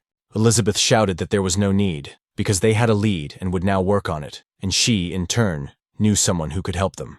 It was exactly 15 years ago that the terrible disaster happened, which took many lives, and at that very moment, a certain creature had given the girl this power. At first, she thought she had awakened as a hunter, but it was a completely different ability. The skill that the system suggested the girl use could return an object to its original state. Her skill was a combination of keys on a computer that allowed her to restore everything to its original state, and this ability could be used on both people and objects. So she bought broken or discarded items that were valuable to her, restored them to their original state, and sold them. Although it could not be called a healing or restoration ability, she earned money by returning people and their body parts to their original state. As a result, it turns out that there were limitations to this ability. But she needed money, and a lot of it, because her parents had suffered during a great disaster and currency crisis. The little girl tried to return them to their previous state, but she needed mana to use this ability. Without it, she could only roll back objects and minor injuries. Mana is a kind of energy that is only available to hunters. Then the girl, risking her life, went to the dungeon to get mana there, and she did it as a porter. But sometimes she healed wounds, and so she was a healer. For an ordinary person who was not a hunter, going into the dungeon was as dangerous as entering a lion's cage unarmed. But it's funny that she suffered the most damage from the contempt of her fellow party members, who asked her if she really wanted mana like some kind of beggar. Of course, there were also more terrible moments when the girl lost her companions. It seemed to her that this ability only caused problems, so she wanted to give it all up. Suddenly, a man approached her and remarked that it was all very interesting. Not only was she begging for mana like a homeless person, but she also started stealing, and that's when she met Michael Kurosaki. The man said that her house was so empty, and he didn't understand what she was spending her money on. Could it be that Sarah, from a popular Japanese group, was living like a hermit, eating 3 meals a day, ordering fast food delivery? Who would have thought that an idol could afford such a lifestyle? He smiled and said again that her life was a success, while everyone else was trying their best and dieting. But Sarah doesn't care how much she eats, because she can get back to her previous state. But he immediately understood what kind of person she was when he met her that very day, with a man dying in front of her, and she was stealing from him. So he can say that they are two of a kind. Of course, the girls didn't like these comments at all. The man said that he would make it clear right away that if their agreement continued, he didn't care what she did, even if it concerned her work as an idol. The girl got tired of listening to him and slammed her hand on the table, asking what it was this time. She doesn't understand why she has to go to the dungeon. Let him gather mana as usual and give it to her. Michael said he needed her help to restore one trinket to its original state, but that would require a huge amount of mana. but he can't get it here, and he swears that this will be the last time she has to go down into the dungeon. His companion asked if he was serious, and the man replied that it was true because he had promised her. Sarah asked if he had found the item of infinite mana regeneration, and if it was in that dungeon. Michael replied that this was not the case, and the girl asked what he was talking about. Michael replied that if she went with him, it might appear, knowing that they had an agreement not to go into the dungeon. But if she went down with him, then yes, he promised to make it up to her. The hero was in the Belgium of the future and noticed that if they were talking about an informant, it must be Mr. Ricardo. He was the head of that very guild who constantly complained that everyone around him was getting in his way. The girl replied that he was right. The guy asked if it wouldn't be better to seek information from the largest guilds, Midas or Tychon. Elizabeth said that perhaps so, in terms of information about dungeons and manifestations, they are the leaders in the world, which she and the entire association acknowledge. But his desire to clear the dungeon was greater than anyone else's, and now he was heading towards the future guild leader, Ricardo. The girl wondered if he was talking about the heart of a giant golem. Her companion noted that this was correct, and that it was also called the object of infinite mana regeneration. Elizabeth said that it was a rare reward item that appeared when defeating the boss of the secret dungeon Snow Mountain Walked. Ricardo said that this was correct, and that he had not lied in order to find the heart of the giant golem. It was after this that they stumbled upon the very guild, the Bloody Tower, that Mr. Jason had told them about, the existence of which they had not even known. But now it is known that they were secretly recruiting a team to explore the Snow Mountain golems. That is all they have been able to find out so far. But they turned out to be much more dangerous than they had previously thought, involving the murder of high-ranking individuals and the slaughter of entire groups in the dungeons. They also steal items and are ruthless, willing to do anything to achieve their goals. It's a dark guild. The hero realized that he personally did not need this item of infinite mana regeneration, but it was undoubtedly an amazing artifact that anyone would want to get their hands on. But how is the heart connected to the legendary sword? Or was it stolen precisely to defeat this golem, even though the blade is already on its last legs? It is likely that getting the heart for the Blood Tower is more important than the sword itself, although it all sounds like some kind of nonsense. Elizabeth said that the Bloody Tower Guild found a giant golem and is therefore organizing a raid on this dungeon. Lucy said she doesn't think that's the case at all. 15 years have passed since the discovery of this secret dungeon, and it has never appeared. Jason turned to her and asked where she got this information, and she replied that she couldn't reveal all the details. She, in turn, has long been interested in this dungeon and has been studying it. In any case, the Snow Mountain Golem is known for being difficult to pass through. Among hunters, this dungeon ranks first among those they would prefer to avoid, and sporadic groups set out in search of secret dungeons. But most ignore it. Ricardo wondered if these hired killers could have teamed up to clear the dungeon. Even if it's not a secret dungeon, there's clearly something valuable there, the hero asked. But when they set off, the man replied that he didn't know. The push was already over, so it was unclear. The hero thought about it, as he had thought. It had been planned even before they stole the Carizian dragon sword. Elizabeth noted that in that case, they should go there slowly. She then turned to Mr. Ricardo, and he looked at her. She asked if she understood correctly that he already had a team ready to go, and he replied that he had no reason to do so. The girl said that she believed that the Guild of the Future always kept a team on standby, comparable to those of the Association. The head told the lady that she understood that information about secret lands was not always accurate, and that there were good reasons why no one wanted to go there. These reasons included terrible natural conditions and annoying golem lords. On the snowy mountain of golems, there are level 40 stone golems. Their attacks are weak, but there are many of them, and unless their cores are destroyed, they will regenerate endlessly. Ricardo, along with the rest of his group and those who had joined him, headed for this mountain. On the way, the large group encountered many of these golems. The hunters tried to destroy them with their weapons, but the limbs and all other parts of these monsters quickly regenerated. That is why the monsters continued to attack until the core was destroyed. The guild leader shouted that he had warned them that they would regenerate immediately, so they should destroy the core quickly, not giving it time to regenerate. Therefore, using his power, he killed the creatures that were fighting these people. As a result, they began to gather into a single ball, pulling each other together. Then the man used his dark magic and an explosion occurred. With a smile on his face, he turned to the others and said that first they had destroyed all the cores, developed golems, and would destroy them one after another. So the next ones to follow him and his subordinates, destroying the cores, said that it was indeed easier that way. Jason said he didn't want to come here, but now he seems to like it, even though he's still cool, even if he is a cheapskate. Lucy said that as soon as they entered the snow-covered mountains of golems, They needed to destroy as many of these golems as possible. The hero noticed that this meant they should get involved in any fight, and that this was some kind of special condition. The girl replied that this was correct, that it was one of the conditions for the appearance of the intermediate boss. During the investigation, it turned out that this dungeon was an inductive dungeon. Jason asked what an inductive dungeon was. Ricardo said that's why he said it would be difficult, because it means there are hidden areas. Dungeons are usually divided into zones, and if the hunter knows the route of a normal dungeon, they can quickly reach the final boss zone. New inductive dungeons must be completed in order by season. If they are lucky enough to complete one zone, the rest will simply not appear. Lucy said this is just a guess, but probably 15 years ago, due to some mistake, this dungeon could not be completed. Because of this, the secret area did not appear. The hero noticed that in order for the intermediate boss to appear, you need to defeat a lot of golems. The girl said she didn't know how to restart the dungeon, so they had no choice but to stick to the conditions and move forward. In addition, they needed to defeat him as quickly as possible, because if the reward for killing the intermediate boss was the key to the second zone, then the Bloody Tower had come for it. They must get this key before the others. The others fought with the main character, and he thought that he didn't care what they had in mind, but the main thing was to return the legendary sword. Then he turned to the insertion skill and used the web of the Great Spider.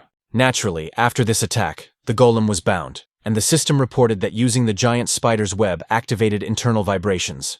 It was because of this that after being bound, the monster was immediately killed by destruction. Someone asked if this was the reward for defeating the Great Spider, that is, the giant spider's web. The interlocutor replied that he thought so, but could this useless item really be used like this? Lucy also did not stand aside and used her freezing attacks on the creatures. After she stopped them, she immediately shouted to her partner, and he understood what to do. So he immediately rushed into the attack and began to crush the cores of all these golems. On the other hand, the rest of the group fought the large creature. The guy shouted that he was going to deliver a powerful blow, and his comrades said they should retreat. But it was too late, and the huge monster easily hit them with its attack. After that, Elizabeth came to the aid of her comrades. She stopped near it and prepared to use her magic. So she touched the creature with her palm, and the system reported that a Kwayashi shockwave had been used. When this happened, the monster began to gradually disintegrate from the core to all other parts. The girl asked these people if they were all right, and they replied that everything was fine and thanked her. Suddenly, she noticed a boy who was trying to hide from her. So she walked closer and shouted for him to stop immediately. Then she took off her hood and shouted that it was Roger, asking what the hell he was doing there. Her brother asked what the problem was, since he had come as an official member of Jason's group. The girl asked what other member of the older group he was, but her interlocutor replied that it had always been that way. Before that, he asked if they were really going to go to the dungeon, because he wanted to go too. The hero looked at this and thought it was a pitiful sight. Roger noticed that his friend would get lost again, like on the bridge, and wondered what he would do then, because he definitely needed a guide, since he had spelling difficulties. The hero told him to cover his mouth because he wouldn't be alone there, although he agreed and said, "Come with me." His friend asked if it was really true. Jason replied that it was true, but only as a member of his group, and his companion said that of course he agreed to that. The guy also had a request that only this person could fulfill. The girl said it was interesting what Mr. Jason had in mind. After all, he was also low level, and his brother read that she should not mock him timidly. Because the boy had seen with his own eyes who had cut down Quiche, and it was Jason. Elizabeth realized that, come to think of it, he seemed to have grown a lot since their first meeting. Besides, the skill he was using now was quite strange. And it is exactly the shockwave of that very boss, and her brother doesn't seem to be lying either, but it's unclear how he managed to do all this and where he got so much power from. Michael moved forward with his partner and told her to watch how these bees work for the good of the hive. After all, they are trying their best to win. The man watched the main character and the rest of the group fight. Therefore, he said that by disguising themselves with the team members using the concealment skill, they reap the rewards. But even if they use concealment with the hunter's region, there are high-level ones, so it may feel like they will be discovered. However, people like them are not afraid of anything during battle, and rarely use detection skills. As far as they are concerned, they do not know who fate will bring them into contact with. Therefore, their skills in stealth and the use of hidden weapons are at the highest level, so they are not easily caught. The main thing is to act skillfully, and this is the motto of the Bloody Tower Guild. He then asked his companion if the mana was accumulating normally, but the girl did not answer, and continued what she was doing. Michael said that this bath battery is quite expensive, and it can hold the mana of hundreds of destroyed small monsters. With 10 such batteries, you were able to reopen the rift in the Rainbow Dungeon. Sarah asked how many it would take to restore the legendary item to its original state. He noted that it would probably take twice as many, and the girl said that he wanted to roll back the stolen legendary item and defeat the boss of the hidden dungeon. Michael said that almost everyone in this area says that there is a powerful barrier, and the only thing that can cut through it is the longsword of the Corisian dragon. Sarah asked where he got this information, and her interlocutor said not to ask too many questions. She should just roll back the items when he asked her to, and the less she knew, the better she would sleep. She noticed that she was just nervous, because she hadn't been down to the underground in a long time. He, in turn, continued to fool various people. After that, she looked at him and said that she didn't care. As long as their agreement was in effect, she didn't care what Mr. Michael was up to. She thought that if she could obtain the item of infinite creation, she would be able to bring her parents back to life. The hero continued the battle and said that he had already killed 200 cobblestones, but there was no end to them. There was snow all around, but he was sweating like a horse. The core of another creature flew right into his hand. The hero caught it and said that it was strange that this crystal was different from the others, so he would copy it just in case before breaking it. Then he didn't understand what was happening, because he himself had gone into the ground. Suddenly, Ricardo approached and said that everything had already begun. Jason asked what he was talking about and what had begun, and the man replied that they had fulfilled the conditions for moving on to the next zone. That was why the intermediate boss of the location would appear right now. And we are talking about none other than the migrating golem. In fact, a huge monster maneuvering golem appeared out of the snow, which was the intermediate boss of the Snow Mountain golems, with a level of 150. After appearing, the creature did not hesitate for a second and immediately rushed into the attack. The people who were the first to be hit said that it was too huge. The guild leader used his power and shouted for everyone to step back. The guys then asked what had happened, whether it had already been killed, and the interlocutor remarked that he had been a little too scared. But the core was still intact, so the monster began to reassemble itself. The hunters saw this and realized that it wasn't going to be so easy. Ricardo also looked at what was happening and prepared for the ensuing battle. The monster had already fully recovered and was preparing for further confrontation. The man used his dark magic to destroy it again. The creature broke into small pieces, but soon began to reassemble, because its core had not been destroyed. Ricardo became angry when he saw what had happened and shouted that it was a hateful core. The hero watched what happened and decided that now he needed to bind the core with the web of the Great Spider. So the system reported that the Great Spider's web had been used, and the core began to be bound by the web at that moment. But despite all attempts to bind it, the creature continued to regenerate. So, after a few moments, the hero stood next to a huge monster that was ready for battle. Jason realized that things were bad, because this creature didn't care about the web at all. Something had to be done before it merged with the rest of the golems, when suddenly someone shouted at him to get back. The guy looked over and saw Elizabeth use her power to attack the monster. After that, it began to glow blue and fell apart. When the girl saw what had happened, she said that striking attacks were useless, so it was necessary to damage all of its fragments at once. Ricardo was indignant and said that he knew that, so she shouldn't act like a know-it-all, which is why he was looking for another way. Because if they didn't come up with anything, they would have to melt all the remaining fragments here. Otherwise, it would never end. The hero understood, that's what it was. And that was the power of the migrating golem. Earlier, Lucy had said that the most difficult part of this dungeon was the migrating golem. That is, the intermediate boss. And besides, this dungeon is inductive. In order for the next zone to appear, the previous one must be cleared. The new zone always interacts with the old one, adjusting to their battle results. Once the golems are killed, a migrating one will appear, which will collect the remains of the monsters they killed. In other words, all the stones they defeat will then gather into one stone mage, which greatly affects morale, and usually the group either runs away or dies. In essence, the migrating one is comparable in power to the final boss of a normal dungeon. Elizabeth said that in this case, there are only two ways to defeat it. The first of these is to destroy its core. The second way, she implied, was to melt all the remains of the golems, which is exactly what she was doing right now. This required a fairly large supply and expenditure of mana, so she was already breathing heavily. But even so, that huge monster had already begun to appear behind Elizabeth. She turned her attention there and wondered when it had managed to get behind her. Then she immediately turned toward it and used Hellfire. The hero realized that things were bad, because if he used the abilities of the longsword, Lucy would notice it immediately. That's exactly why it won't be possible to destroy the core, although it's worth waiting. Because he has another folk item, the guy immediately went to the inventory. From there, he took out the Bear King's Claw, which has the properties of an indomitable beast. The first skill can hold any object for a certain amount of time.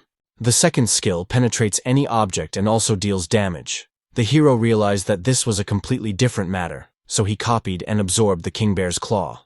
The system reported that the first skill was absorbed and, when used with the great spider's web, inflicted powerful paralysis.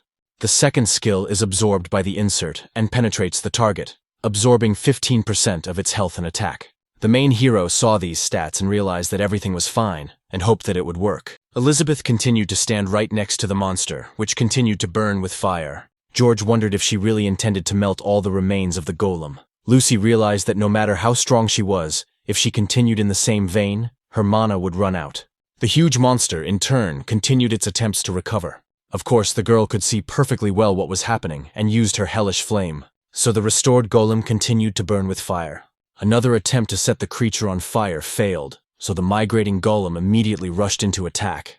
The hero realized that the hellish flame was not working. Could it be that she had already run out of mana?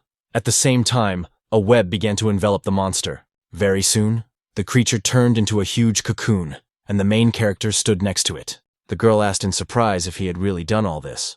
Ricardo was also stunned, and wondered if the great spider's web was capable of such things. His thoughts were interrupted by the guy who asked the chief to hit him again. The man asked what he wanted, since he had seen that the attack had not helped. Then the hero declared that in that case he would catch the cannonball, because they had no time to waste, so he asked him to do it. Of course, Ricardo did not want to do this, but gritting his teeth, he realized he had no choice. So he said that this time he would trust him as his commander, because it would be a sin to refuse. Therefore, a few moments later, the man's powerful dark magic rushed towards the golem. It, in turn, shattered into pieces, leaving only the core intact. When Jason saw it, he immediately took advantage of the great spider's web. That very web looked different than before, as if thorns had appeared on it. So they headed towards the core in large numbers, making it stronger. The hero saw what had happened and realized that it was right not to let the core come into contact with the remains after all. Ricardo was very surprised and shouted, "Did he really catch the core? Was it with the help of this useless reward item? Is he asleep?" Elizabeth realized that even though he had become stronger, she still couldn't believe that such a thing was possible. Come to think of it then, in the dungeon of the Great Spider, she had done it herself. When she saw the guy there, he said that only he and his comrade had survived. Soon after, he tried with all his might to ask to join her. Even in the battle with Keisha, this man had also taken the front line. In those most crucial moments, Mr. Jason was always there. Lucy noticed that this was the same technique used by the Bear King, and it was definitely his style. The other hunters began to rejoice that this man had caught the core, knowing that if they had known this was possible, they would have killed the great spider long ago. Michael, who was on the slope watching what was happening, was surprised. He couldn't believe what he was seeing with his own eyes. Sarah asked what was going on, whether he had sealed the core in the web, because it was unclear how this had happened at all. The man said that the mana collection was cancelled. They were changing their plan and starting the operation, and everyone should take their positions. His subordinates said they understood and immediately rushed to their positions. The girl asked what had happened, whether the situation was so serious that they wanted to intervene personally. The leader said that it was all because of that strange man, and that it would be a little more difficult to get the key to the core, so he told Sarah to prepare well. The girl, in turn, stood near a huge number of containers with mana. Roger peeked out from behind a tree and didn't know what to do, because it seemed that the main man had gone somewhere, and this girl was collecting mana for some unknown reason. He probably should tell the senior about the atoms. Earlier, the hero had told him to take this thing, which allowed him to use a fairly high level of camouflage, and his ally asked if he was sure it would work. Because it was an expensive item, Jason said yes, so he would have to do one very important job. The subordinate will play a key role in this mission, and he will need to keep an eye on the blood tower. As soon as they find the hidden dungeon, he should report it immediately. They in turn would steal their plan and carry it out. The guy thought that everything was correct. On the other side were his sister and Master Ricardo, and most importantly, his elder.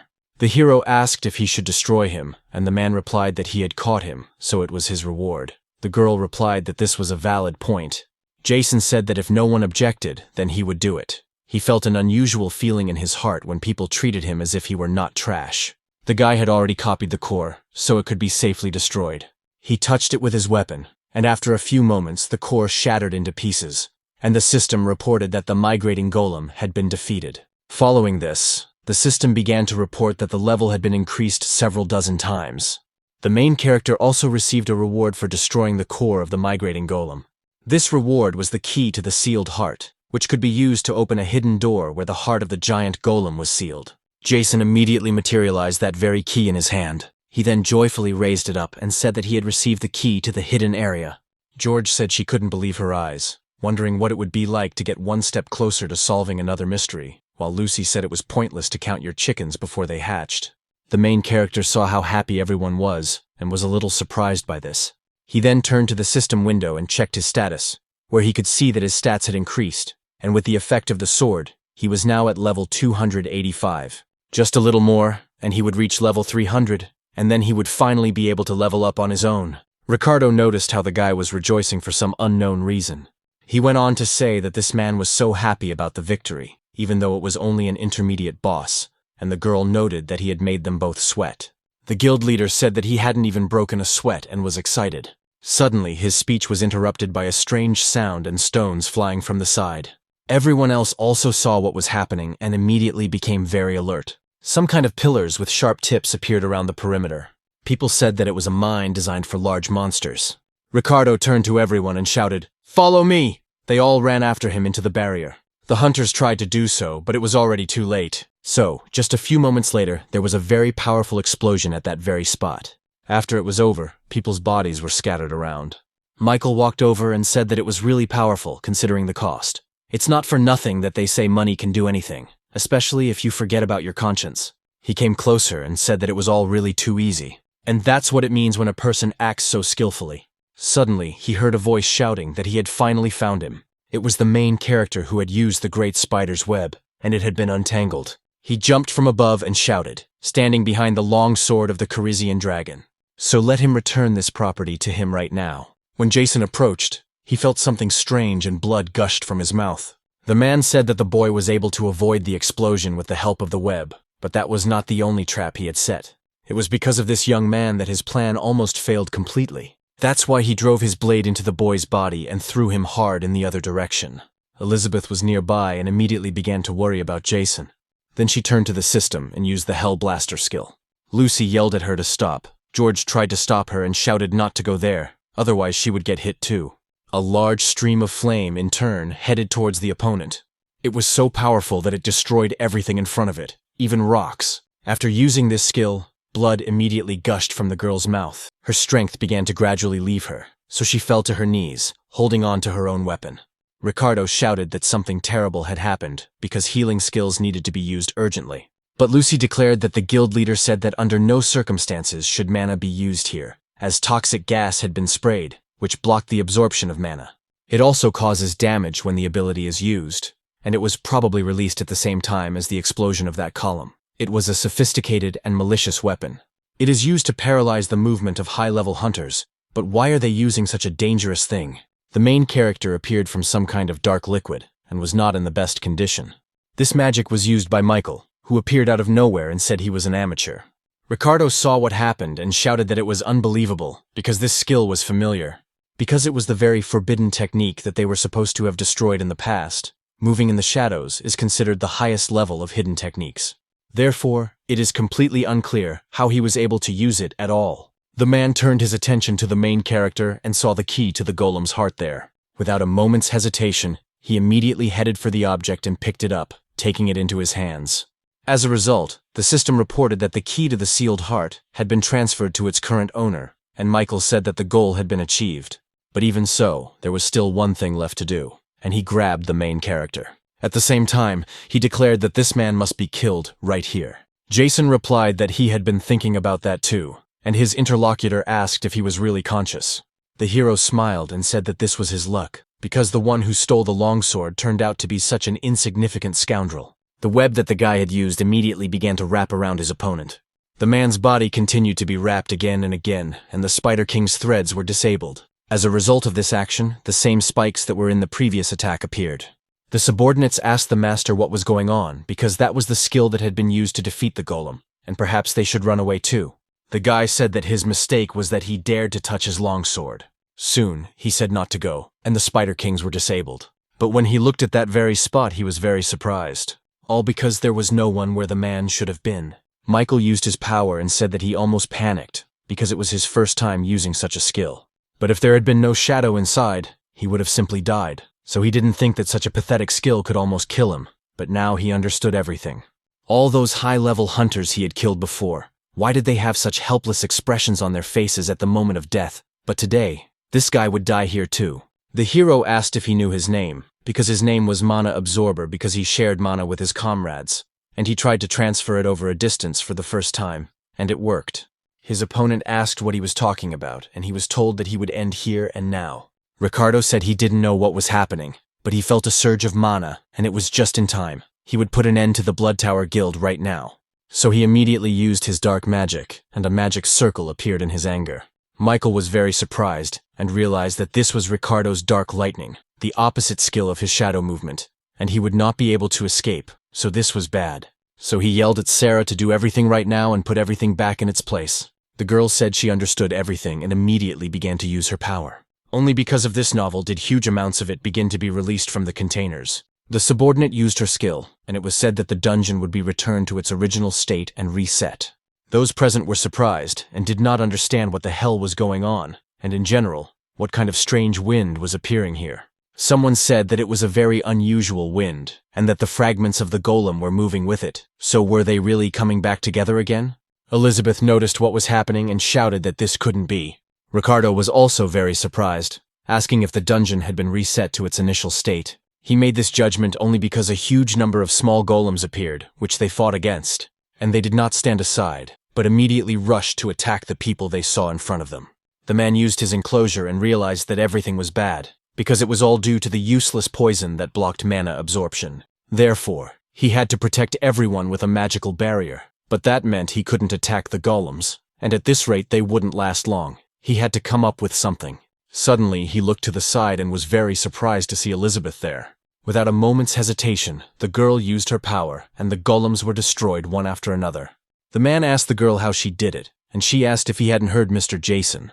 Because his nickname speaks for itself, Ricardo noted that he understood, but so what? Lucy healed the wounded and said that he was able to generate mana indefinitely and share it with his comrades, saying that it was his unique skill. The Dark Wizard thought that this was impossible because he thought that only mages were capable of such a thing, and here was this low-level, no-name. In order to use their full potential as high-level hunters, they and Lady Elizabeth needed enormous amounts of mana, and yet he distributed mana not only to them, but to everyone else in such a short time. Could it be infinite mana regeneration? She had never heard of such a unique skill. If this is true, instead of looking for the heart of a giant golem, it would be much better for them to invite Jason to join their guild. Elizabeth interrupted her thoughts and said that now everything fell into place. The underground breakthrough on the Rainbow Bridge was clearly the work of the Bloody Tower Guild. George shouted that the problem now was that the dungeon had been reset to its initial state, and it would be bad if they reset the dungeon again. Lucy said that this was not the case, and she thought it was unlikely that the hidden dungeon had not yet been discovered, most likely due to his logic. The girl didn't know if they did it on purpose, but now the probability of a hidden dungeon appearing was 100%.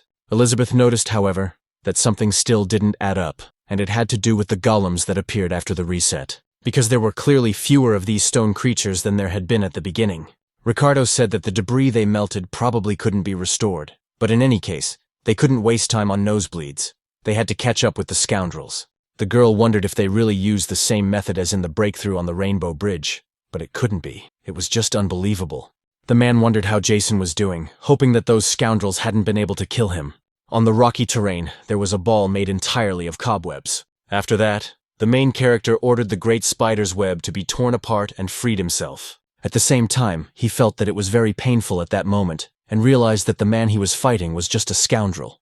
Earlier, the guy saw where his opponents were and immediately rushed to attack them. He shouted for him to stay where he was and that he would be killed in a few moments. Michael, of course, noticed this attack and blocked it with his weapon. Then he asked what he was going to do and called him a Slovak. The main character shouted that he was going to defeat him, and that it wouldn't take much effort. When he touched his opponent, he immediately activated the great spider's web. The man shouted that it was a useless web, and that he would make sure he could never use it again. At that very moment, there was a huge explosion, which threw their bodies aside. Michael ordered the long sword of the Coresian dragon to release its power. At the same time, Jason protected himself with the web, and it saved him, but the power of the longsword was truly terrifying. But thanks to this, the guy understood how to fully use its power. It was unclear where this guy got so much information about him, and the hero was able to block some of it, but not all. He would have to catch him and ask him about it. Although right now Jason has no idea where he is. It was bad because he probably got lost again. At the same time, the guild leaders were discussing the matter at the Japanese Association. Georg said, "Don't worry so much, Mr. Dalton. Mr. Ricardo from the Future Guild is with them." His interlocutor said that the fact that the Blood Tower Guild was involved was a serious problem, as they had too little information about them. Simon noted that this was true, and that they were unable to kill even a high-level hunter, and gathering information about them was practically impossible. But Midas was able to obtain something. The fact is that their bold actions are largely due to the presence of the International Starfield Hunters Guild. Georg asked if they were talking about that organization. Dalton was also surprised and asked what the International Guild was doing in a Japanese dungeon, and more importantly, why it had gotten involved with the Bloody Tower. Simon replied that this dungeon, despite its current appearance, was one of those destroyed during the great catastrophe that occurred 15 years ago. The army of golems that appeared at that moment was more terrifying than hell itself. Then the rift was sealed by one of the world's greatest magicians, the Japanese hunter, Jennifer Nishihara. Dalton said that all of this was true, and without the sacrifice of the lady at that moment, it was terrifying to imagine what could have happened. The man went on to say that the heart of the giant golem, sealed in a hidden dungeon, still attracts enormous attention from all over the world.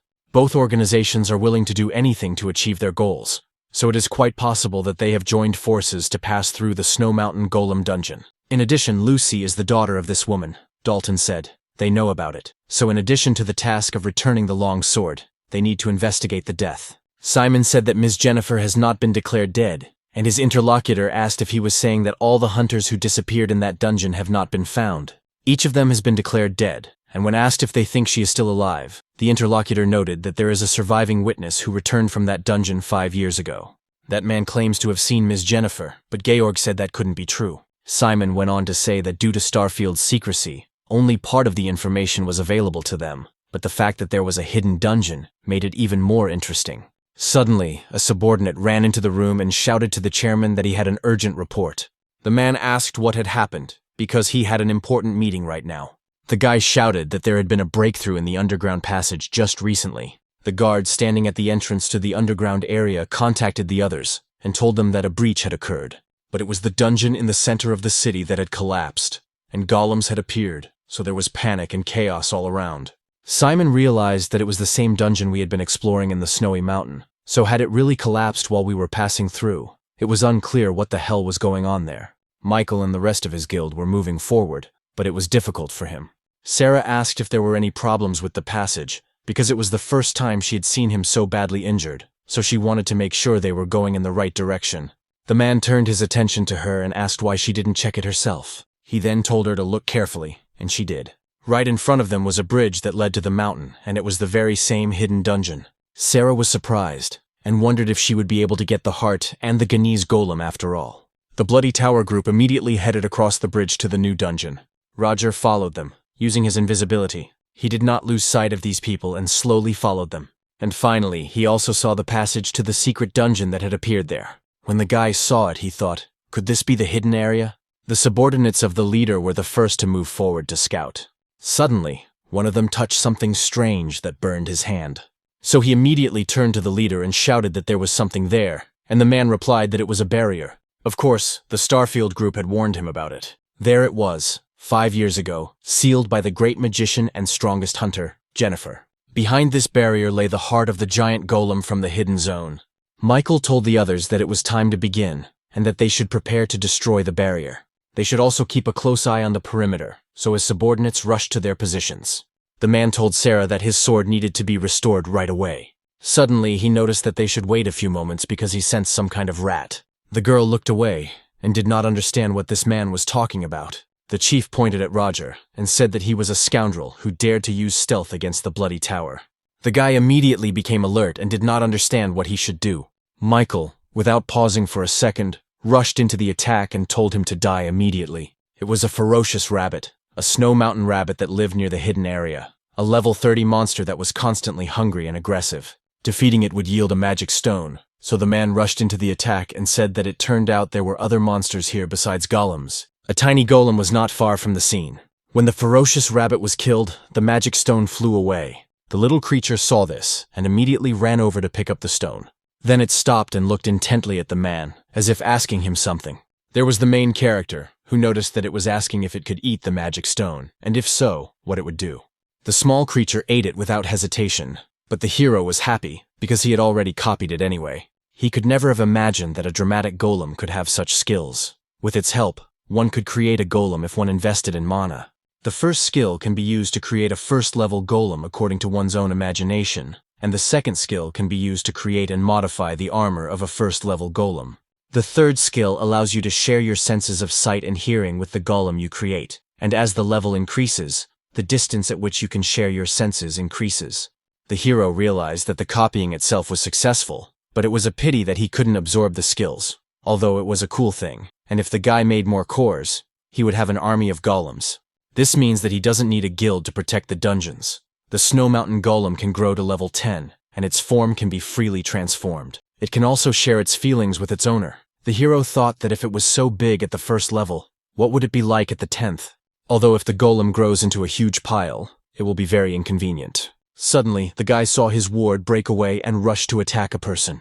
It turned out to be Roger, who ducked and managed to get away from the little creature.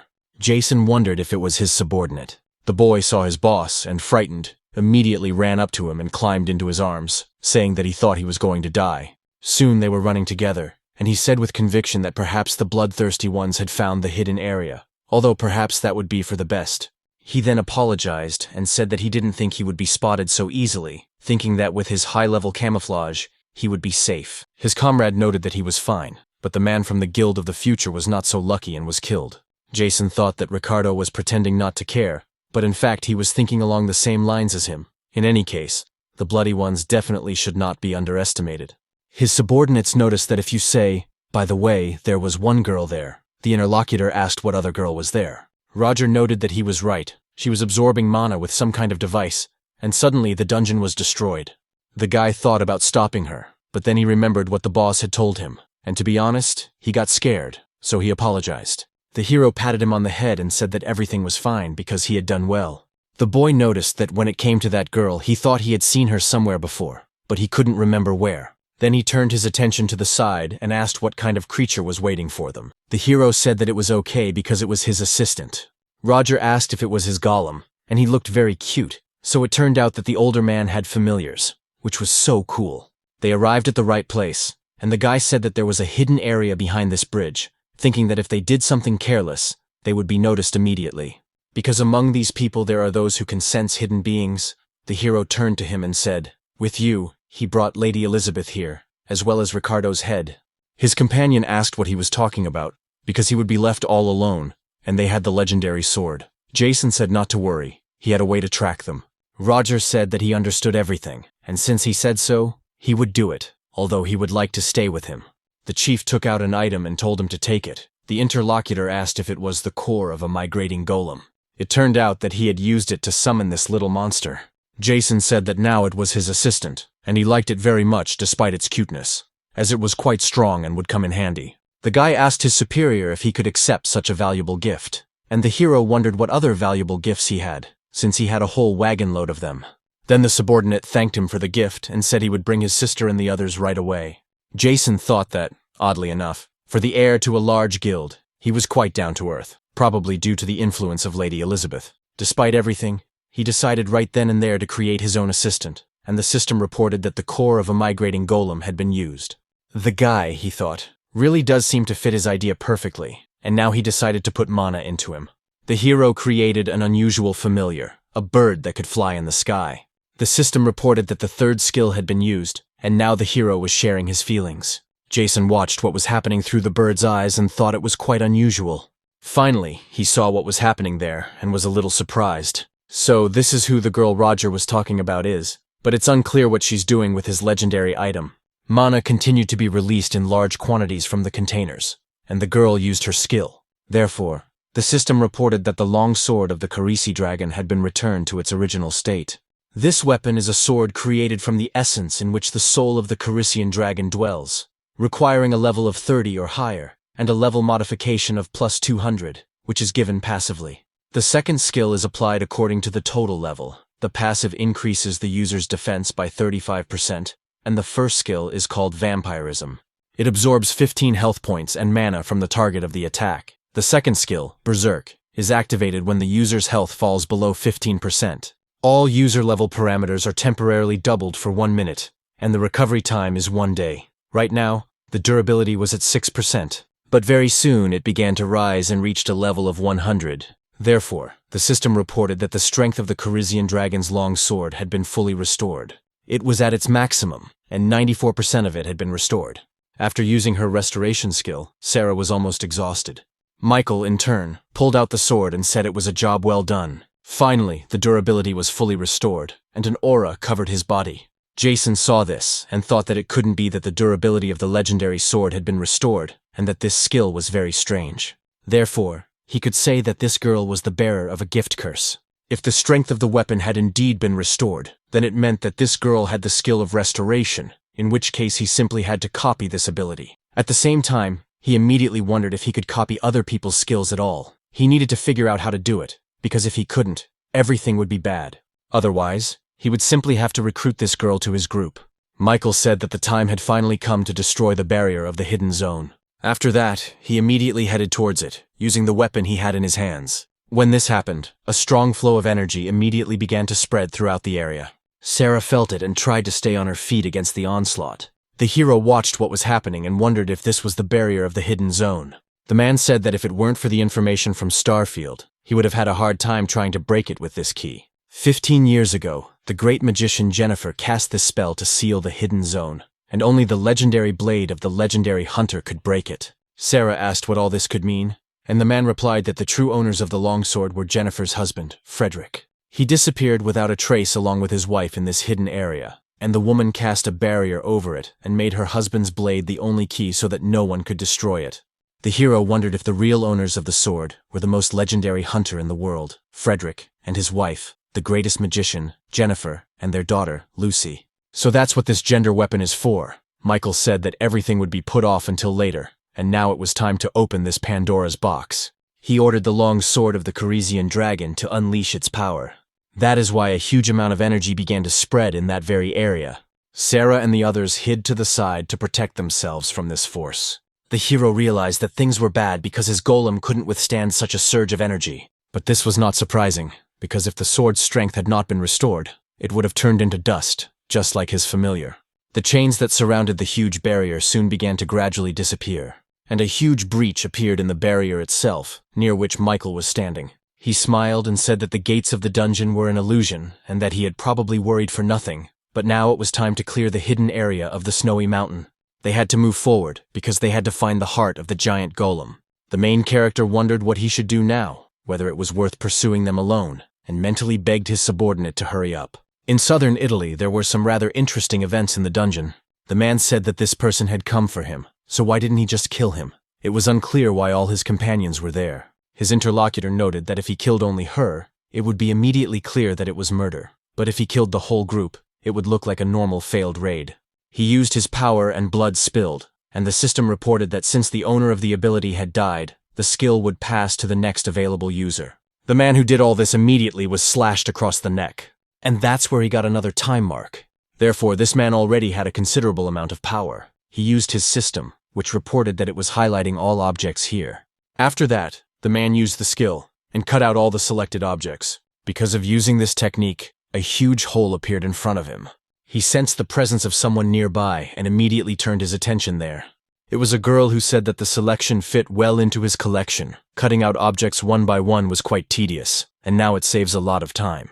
The man said that in order to acquire a cursed skill, he had to kill its owner every time, which was quite troublesome. But what was even more infuriating was not that. Because when the skill passes to him, it doesn't evolve, and that's just unbearable. The woman noticed as she told him that it was only possible to acquire someone's skill by killing the owner. But in order to acquire a skill without killing its owner and still be able to develop it, you need the skill of insertion. The interlocutor said that he had been looking for it for 10 years and could not find it anywhere, so he did not understand whether such a skill existed at all. The girl said that in their world, it existed in a slightly different form, which meant that its presence was not in doubt, and that the search skill was looking for the other cursed ones. The man noted that he understood that, but as for the cancellation skill, she said that, according to the information she had received, the Blood Tower Guild had just destroyed Jennifer's barrier. In addition to the cancellation skill, they desperately needed to obtain the heart of the giant golem, without which they would not be able to use the full potential of the cursed skill. The interlocutor stated that in that case she would pass the information on to the others, and the group led by Ricardo moved forward. The man said it was simply terrifying. Despite the fact that they were rushing with all their might, it seemed that they were not here, just as the battle should have been, so had they taken the wrong path. The main characters said that not much time had passed since they entered here. It just seems like there aren't that many monsters here. Since the road is straight, they should catch up to them very soon. Elizabeth asked Lucy if she had any idea where they might have gotten the information. The girl said it was just her guess, but she thought Starfield was behind it. Her companion asked if she was talking about that organization. It was unclear how a top international guild had come into contact with killers like the Bloody Tower. Lucy said that most likely the reason was her mother. Jason thought that if it was Starfield, then that was where the Bloody Tower got all its information. The breakthrough of the Rainbow Bridge dungeon, as well as the theft of the legendary ball and the Snow Mountain Head, were most likely all planned. All of this means that the upcoming journey will most likely not be so simple. In this battle, it is not the cores of the Believer Golem that will play a key role, but Lucy herself. Ricardo shouted that they needed to hurry up, that it was easier to get all the scoundrels out of the Blood Tower than to waste time guessing, which is understandable if Starfield is behind it. It was becoming clear where they got their teleportation skills from, and now all that remained was to catch them and interrogate them. Roger ran alongside his little familiar and asked the others to wait for him. The man asked him what kind of weirdo was running after him all the time, and the guy noticed that it was his familiar, which Jason had given him. The guild leader noticed that it was a snow golem, and so that's how it was. The girl asked why he had given such a valuable item to Roger. Jason replied that he was simply a very valuable member of the group, and besides, he owed him his life. At the same time, the guy stepped on some kind of magic circle, which began to glow brightly. Ricardo also stepped on it, so the three of them were in that place. A few moments later, they all simply disappeared. The main characters, along with Elizabeth, tried to do something, but they couldn't. They all rushed forward, and in a few moments found themselves in the magic circle too. The hero saw a bright light and did not understand what was really happening. They crouched down because the energy of this place was quite strange. Then they tried to call out to Roger and Ricardo. The guy asked what was going on, because they had just been following them, and now they were nowhere to be seen. Suddenly he looked to the side and noticed a terrifying monster that alarmed him. It turned out to be a dragon, which saw the people and immediately rushed to attack. Jason was terrified by this situation, and did not understand where this creature could have come from. Elizabeth, however, did not panic at all, and using her weapon, rushed forward. First, she used a skill called Witch's Blade and cut off the creature's head. So it immediately fell to the ground, crushing the soil beneath it. Jason wondered why a dinosaur-like monster had appeared in the snowy mountain golem, and Lucy said that this place seemed to be in another dungeon. Most likely, it could be said that this was a multi-dimensional dungeon. The hero noticed that if she was talking about it that way, what could it all mean? Elizabeth shouted that it couldn't be, and heard that these dungeons had been destroyed. And all this happened during the Great Disaster 15 years ago. The girl replied that it was true that her mother had sealed them all, but now one of them had been reopened. That is why we must not forget that the hidden area in the snowy mountains was also sealed, and magical circles were installed in the multidimensional dungeons.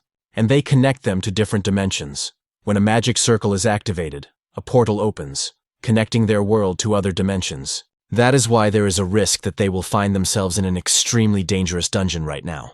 Elizabeth said that this was why Mrs. Jennifer had set up a barrier in this area. Lucy said that her mother believed that it was the multidimensional beings that had gotten out of control. In the end, it was they who caused the great disaster, Jason said. But then where are their comrades? He heard in response. Probably in the dungeon of another dimension. If they pass through each zone in sequence, they will eventually reach the heart of the giant golem. The hero said that this was at least some kind of chance, and that they should hurry through this place. After that, he looked to the side and saw that there were many dinosaurs there. George noted that this was easy to say, but very difficult to do. And in the central city, there was a tense atmosphere, with destruction and explosions all around. It was here that huge golems were rampaging, attacking the people who were defending themselves. Naturally, hunters were sent here to fight these creatures. They said that everything was bad, because if the core was not destroyed, everything would be useless, and then turned to the mage to ask him to deal massive damage. The wizard noted that he couldn't do it now because they didn't have any potions, so he had very little mana left and would be glad if someone could help him. The hunter shouted that this was bad enough. This guy who always replenishes his mana when he is so needed. The man remarked that he would never have thought they would need a mana carrier so badly. And while these people were fighting another huge monster, another one appeared behind them. The hunters didn't have time to do anything about it, but suddenly another person appeared and saved them. He fought with a large katana, then landed on the ground with ease. The boy thanked him for saving them and asked if he was a foreigner. Charlie said that he was on a business trip and couldn't just stand by and watch. The man thanked him for saving him, and another man noticed that his Japanese was very good, which was why he was wearing a suit. The foreigner noticed, and if we're being honest, he was now even curious about what a Monono was. The hunter said that none of that mattered, because he was a weak boy, unable to fight, and his only skill was the endless regeneration of mana. That's why he gave it to all his allies. His interlocutor asked where he could meet this person, and the man replied that they hadn't seen each other in a long time, so he didn't know. That's how he remembered him today. Charlie wondered if he had even heard of the skill of infinite mana regeneration. It was unclear whether such a thing really existed, when suddenly someone shouted that they had finally appeared. The guy looked up and saw Simon from the Midas Guild and Dalton from the Tychon Guild. Well, it seemed that an interesting spectacle awaited them. Dalton noticed that it was definitely a giant golem, and there was no doubt that it was a breakthrough from the Snow Mountain Golem dungeon. Of course, this was the perfect opponent for Simon's head, and he would also impose a buff on him. His interlocutor said that he was a perverted scoundrel. It was not at all clear what was really going on in this dungeon, so he rushed into the attack and shouted for him to pass it on to the chairman, namely, that the guild would be squeezed out of their class equipment warehouse, at which point the man put on stone armor. After landing, he soon looked more like a golem than a human being. The first creature that noticed him immediately rushed to attack. The man declared that stones are not all the same, and his opponent was nothing but a nobody. Therefore, with a single blow, he easily cut down the creature in front of him. After that, he continued to move forward and destroyed everything that was visible before his eyes. As a result, a large number of cores began to rise, and they had to be destroyed. To do this, Dalton used his power. Therefore, a magic circle formed around him, which he soon directed forward, and this very flash destroyed everything in its path, destroying the cores that had been lifted up. Simon smiled and said that this old man could kill everyone himself, while he himself said that he would impose an enhancement on him. And so the man reached the largest golem, which was destroying everything in its path. The monster saw the man in stone armor and rushed to attack him. The head of the Midas Guild asked if he really thought he had a chance, since he was just dust. That's why reinforcements soon appeared, and his fist became covered with stone spikes. As a result of this attack, the giant stone hand of the golem and the stone hand of the man clashed with each other. But unfortunately for the huge monster, his strength was not enough to withstand the man. Therefore, it gradually began to crack and break into pieces, and soon it was completely destroyed. Because of this, only the core that remained of it appeared in the sky. Simon then shouted that he would not let the old man beat him and kill the boss. So he grabbed the core with his stone hand and destroyed it in a few moments. The system reported that the boss had been defeated, so the rift had been successfully sealed. The hunters who were at this location and fought rejoiced at this victory. Charlie used his search skill and saw that the user did not have the skill. He only learned that this person's name was Simon, that he was the best hunter in Japan, and that he was also the head of the Midas Guild. In the end, he managed to break through the dungeon in less than 10 minutes, and that was without any cursed skills, all of which was quite useful information. On top of all this, he was curious to see if the cancellation skill had returned from the dungeon, hoping that it had not been lost in that battle. And just as he was thinking about this, the girl received a serious wound in her side. All this happened 20 minutes ago, when unidentified creatures appeared in front of the group. The man saw their huge numbers and said that it meant a horde of zombies. They had no information about what would happen next, so they would have to rely solely on luck. The dimension seems simple enough, so maybe they'll get lucky this time.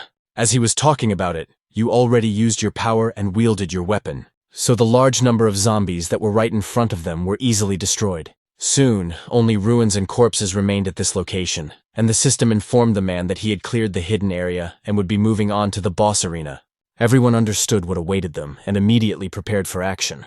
Some kind of energy began to form under their feet, spreading strongly to the sides. One of the leader's subordinates shouted that they had finally reached the boss. Michael saw the door in front of him and said that apparently this key was needed for this door. So he immediately walked over and inserted the key directly into the keyhole. The door actually yielded to this manipulation, and when they opened it, they moved forward. The subordinates saw huge statues and asked what they were, but perhaps they were just statues of gods. One of the men said that they might have come too early, and that the boss had not yet been resurrected. Sarah wondered what he was talking about, because as soon as they entered, the air became heavy, as if something was pressing down on her. Was it really true that no one else noticed this right now? Maybe they had already gotten used to such an oppressive aura. The guy said it, and apparently that was the case, because then they should just take the reward and leave. But as he was talking, a huge hand appeared above his head and easily crushed the man. It was precisely those who did this who were the ones who immediately moved forward. The rest of the organization's members realized that things were bad, because the boss was a statue, which meant that the other statues would also fight. In fact, as soon as he said this, everyone else came to life and rushed forward to attack. At the same time, Sarah was very frightened because she realized that she was completely incapable of fighting. The girl looked at her dead comrade and was horrified. Michael wondered what had happened to her, because she had seen other people die many times before. So he immediately shouted at her to pull herself together, because he was still breathing, and she should heal him. She immediately came to her senses, and realized that her help was needed now. So she turned around and ran to the man who should still be alive. There she stopped and took out a mana storage device that spread energy around.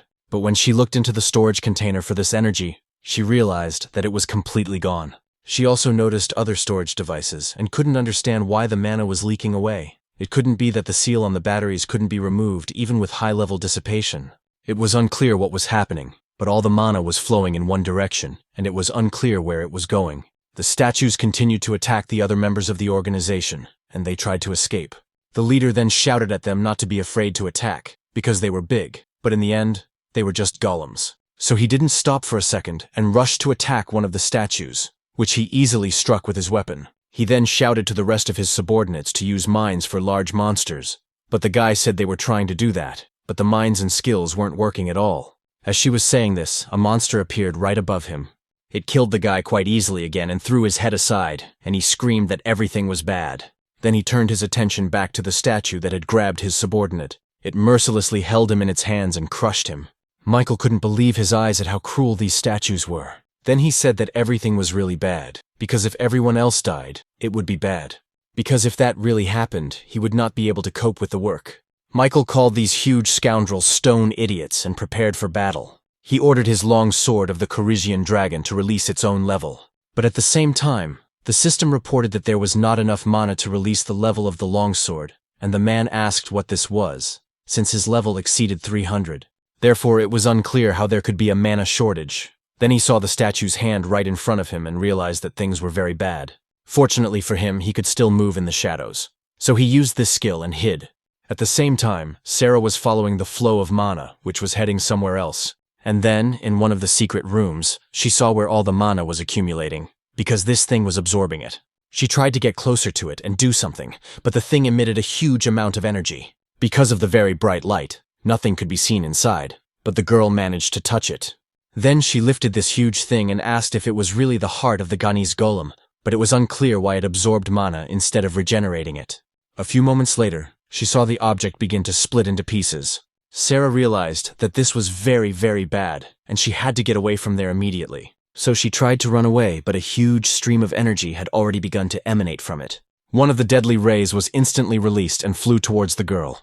At that very moment, Sarah was in its path, and it struck her in the side. The man immediately lost his concentration due to the sudden and powerful attack, so he fell to the ground. This hurt her quite a bit, so she screamed. This action naturally attracted the statue's attention, and it noticed her. So it immediately headed towards the girl to attack and swung its weapon to kill her. When this happened, a shadow appeared right next to her body. Michael emerged from it and tried to stop the statue from killing the girl. The creature was quite strong, so the man even felt intense pain, then took an advanced healing potion from his inventory. The Hunters Association restores 80% of health and reduces incoming damage when taken. It can also be applied directly to a wound in an emergency to support the body. So Michael did just that, then grabbed Sarah on his shoulder and started running. At that moment, the system informed him that the giant golem's heart had awakened and the boss battle was beginning. The man was terrified and did not understand what it all meant. The very door through which they had entered began to close, and the man saw it. Of course, this was already very bad, and he began to panic, but he realized that he should use the shadow movement skill. But at that moment, the system reported that there was not enough mana to use the shadow movement skill, and Michael could not understand where all his mana had gone. So without stopping for a second, we had to run forward. The man tried to reach the door, which was now almost closed. He realized that this was very, very bad. The door was closing, and at this rate, they would both be stuck here. So he decided what he needed to do right now and grabbed the girl by her clothes. After that, gathering enough momentum, he threw her forward and managed to push her through the closing door. Her body slowly rolled across the floor and came to a stop on the other side. Soon, Sarah tried to get up a little and asked why he had done that. The man smiled and said that if she survived, she would probably be able to fix everything. A few moments later, the door slammed shut. The girl said that he was a fool because she was not a hunter, and therefore did not know how to absorb mana, so she would not be able to restore everything to the way it was. Thoughts began to creep into her head that she had come here for nothing, because if she died, what would happen to her mother and father? At that moment, she felt very warm indeed. Could it really be mana? The girl tried to open her eyes a little and saw a guy in front of her, but she didn't understand who he was. Jason saw that she had opened her eyes and asked if she was okay. Sarah thought that this man was the hunter who had been distributing mana to everyone. She felt her body gradually gaining strength, and at this rate, she might even survive. The hero gradually began to do so and did not say a word, concentrating on his own strength. Soon, he asked if it was true that if she had enough mana, she would be able to restore her body. His companion was surprised that he knew about her ability. Ricardo shouted, "Are they kidding? They finally made it here, but they can't open a stupid door?" Lucy said that if there were still hunters inside undergoing trials, the door would not open on its own. There was a sure way to do it with a key, but as they knew, they did not have one. The man shouted that it was a mistake to defeat the resurrected wandering golem first, and then come here. He then turned his attention to the girl and asked who she was. In response, he heard that she was apparently the chief healer of people, the Blood Tower. She had been mortally wounded, but thanks to Mr. Jason's mana, she managed to heal herself, and they put her in special handcuffs. He does not suppress mana, and when they get out, she will need to be interrogated. The man said it was easy to say that if they did not pass, this place would turn out to be a trap. Lucia replied that this was also a possibility, and Ricardo said that this was why there were so many missing people in this dungeon, and that he might also get lost in these mountains. The main character thought about whether he should use the key he had copied, then ordered the system to open his inventory. There was a huge number of different items, including 2 keys to the trial hall and the heart of a giant golem. The guy took one of them and thought that it was just lying there. Lucy thought that if this was the door that her mother had sealed, then there must be something inside. That's why she approached the keyhole. Great. When she touched it, her hand began to sink inside. The girl was very surprised when this happened, and the symbols on the door began to glow green. Everyone present was very surprised when the door began to open.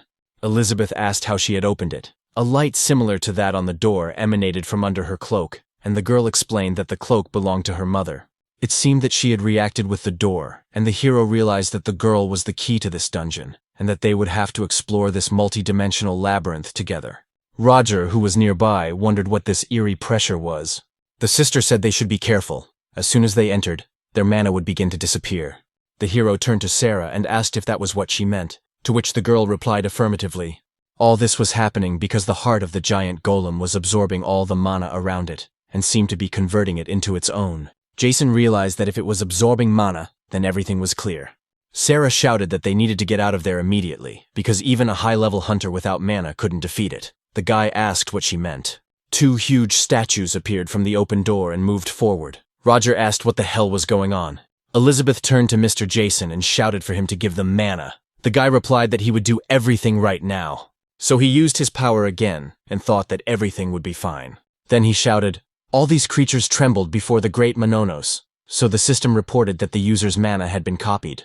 The copying and pasting took quite a long time, and the system got stuck and said it was repeating the paste indefinitely. Because of this, it was clear that a huge amount of mana was emanating from the main character. Sarah was simply discouraged when she saw this and did not understand what it was, because mana floods the entire dungeon, and so it turns out that it is also being absorbed by that cube at an incredible speed. The girl looked at Jason and realized that with his help, she would definitely be able to save her mom and dad. Elizabeth thanked the guy for his help, and said that this would definitely be enough to defeat these statues, so she used the Great Witch's Blade. Because of this attack, the huge stone creature in front of the girl was instantly killed. Ricardo also did not retreat from his attacks, using his dark power. He said that if he had mana, it was just cobblestones and pieces of stone. That's why he used a spell called Dark Thunder Spear and killed the statue. The creatures in front were defeated, but suddenly more appeared. The man wondered if he had brought his friends, but it was just in time, and he was so enraged by this dungeon that he was now going to tear them apart completely. So he used his dark magic again, namely a huge attack called the Dark Thunder Scale. Sarah carefully examined the room they were in right now. When she looked to the side, she saw Michael sitting against the wall and realized it was him. The moment she walked over and got closer to this man, she realized that he was still breathing. Just because of that, it was definitely possible to bring him back to life. Suddenly, her attention was drawn to Jason, who had come close to Michael. The guy looked closely at this man, but took no action. He just bent down and picked up the weapon that was lying next to him. The hero thought to himself that now that he finally had this long sword in his hands, as expected, its strength had been completely restored. Now he could say for sure that this girl possessed a cursed ability, so he would definitely copy her skill. But first, he decided to try something else right now. So he approached the man, and touching him with his hand, instructed the system to copy the target's shadow movement skill. But the copying failed because the target's level was higher than the user's. The hero realized that even with the power boost from his longsword, he was still weaker. He saw that the target was very hostile towards the user, so in this case, there were two options for obtaining the skill. The first option was to destroy the target and absorb its skill. The second option is forced absorption of the skill, which can be chosen if the target's health is below 15%, but the target will not be able to use the skill afterwards. The hero thought, if he considers him an enemy, he can kill him and obtain his skill, so it is possible to do so. But now he clearly has less than 15% health. This means that he can absorb the skill without killing the target, and forced absorption may even be useful in the future. Ricardo turned to Sarah and said that she was a healer, so she should heal him to the point where he could walk on his own and no more. When he said that, you immediately destroyed the shackles, noticing that he had a lot of questions for him and that if he ran away, it would end badly for both of them. After his release, she immediately looked at the main character. Then she went over to Michael and started using her power to heal him. Jason noticed that the severed arm literally grew back instantly. It was because of this skill, comparable to his own, that allowed him to copy the body. Soon the man began coughing up blood quite heavily. Sarah asked him why the old man was smiling, and he replied that he had said that they were both alive. After a short recovery, the girl immediately turned around and walked in the other direction. Elizabeth approached Michael and immediately put shackles on him, saying she hoped he would be able to get out of these handcuffs, and then she would be able to kill him. "Let him thank Chief Ricardo for not leaving him here to die," the man remarked. "Everything will be as she says. Just let her get them out of this hell." Then she turned her attention elsewhere and said that it was about to begin. When the man said this, there was a bright flash on the mountain. Michael took his attention away from himself and decided to take advantage of this, so he ran forward. The girl burst out when she saw what had happened and shouted that he was a scoundrel. A bright beam immediately spread throughout the room and headed toward the people. Roger noticed what had happened and immediately shouted to his sister about it. The deadly rays spread from the cubes that contained the golem's heart. The hero saw the beam flying towards the guy and shouted to him about it. Roger noticed this, but it was too late for him to dodge. His familiar quickly followed him, wanting to save his master. 30 minutes ago, Ricardo used dark lightning in the multi-dimensional dungeon of the skeleton. Roger's familiar saw a large number of crystals, so the guy asked if he really wanted to eat these magic stones. The man said that he could eat them all because they weren't worth much money. That's why the little bread stopped near these crystals and gradually began to eat them. The system reported that the Snow Mountain Golem had risen to the second level by 25%, but could grow to the 10th. It could also freely change its shape at the second level, and share its feelings with its owner at the second level as well. Roger came closer to it and patted it on the head, saying that it had raised its level. Suddenly, the creature somehow began to interact with him, and the guy asked what else it could do. And right now, the owner of this little golem was attacked. The little one didn't lose his composure and immediately interacted with his owner, putting on stone skin. The hero saw this and thought, could the creature have merged with Roger?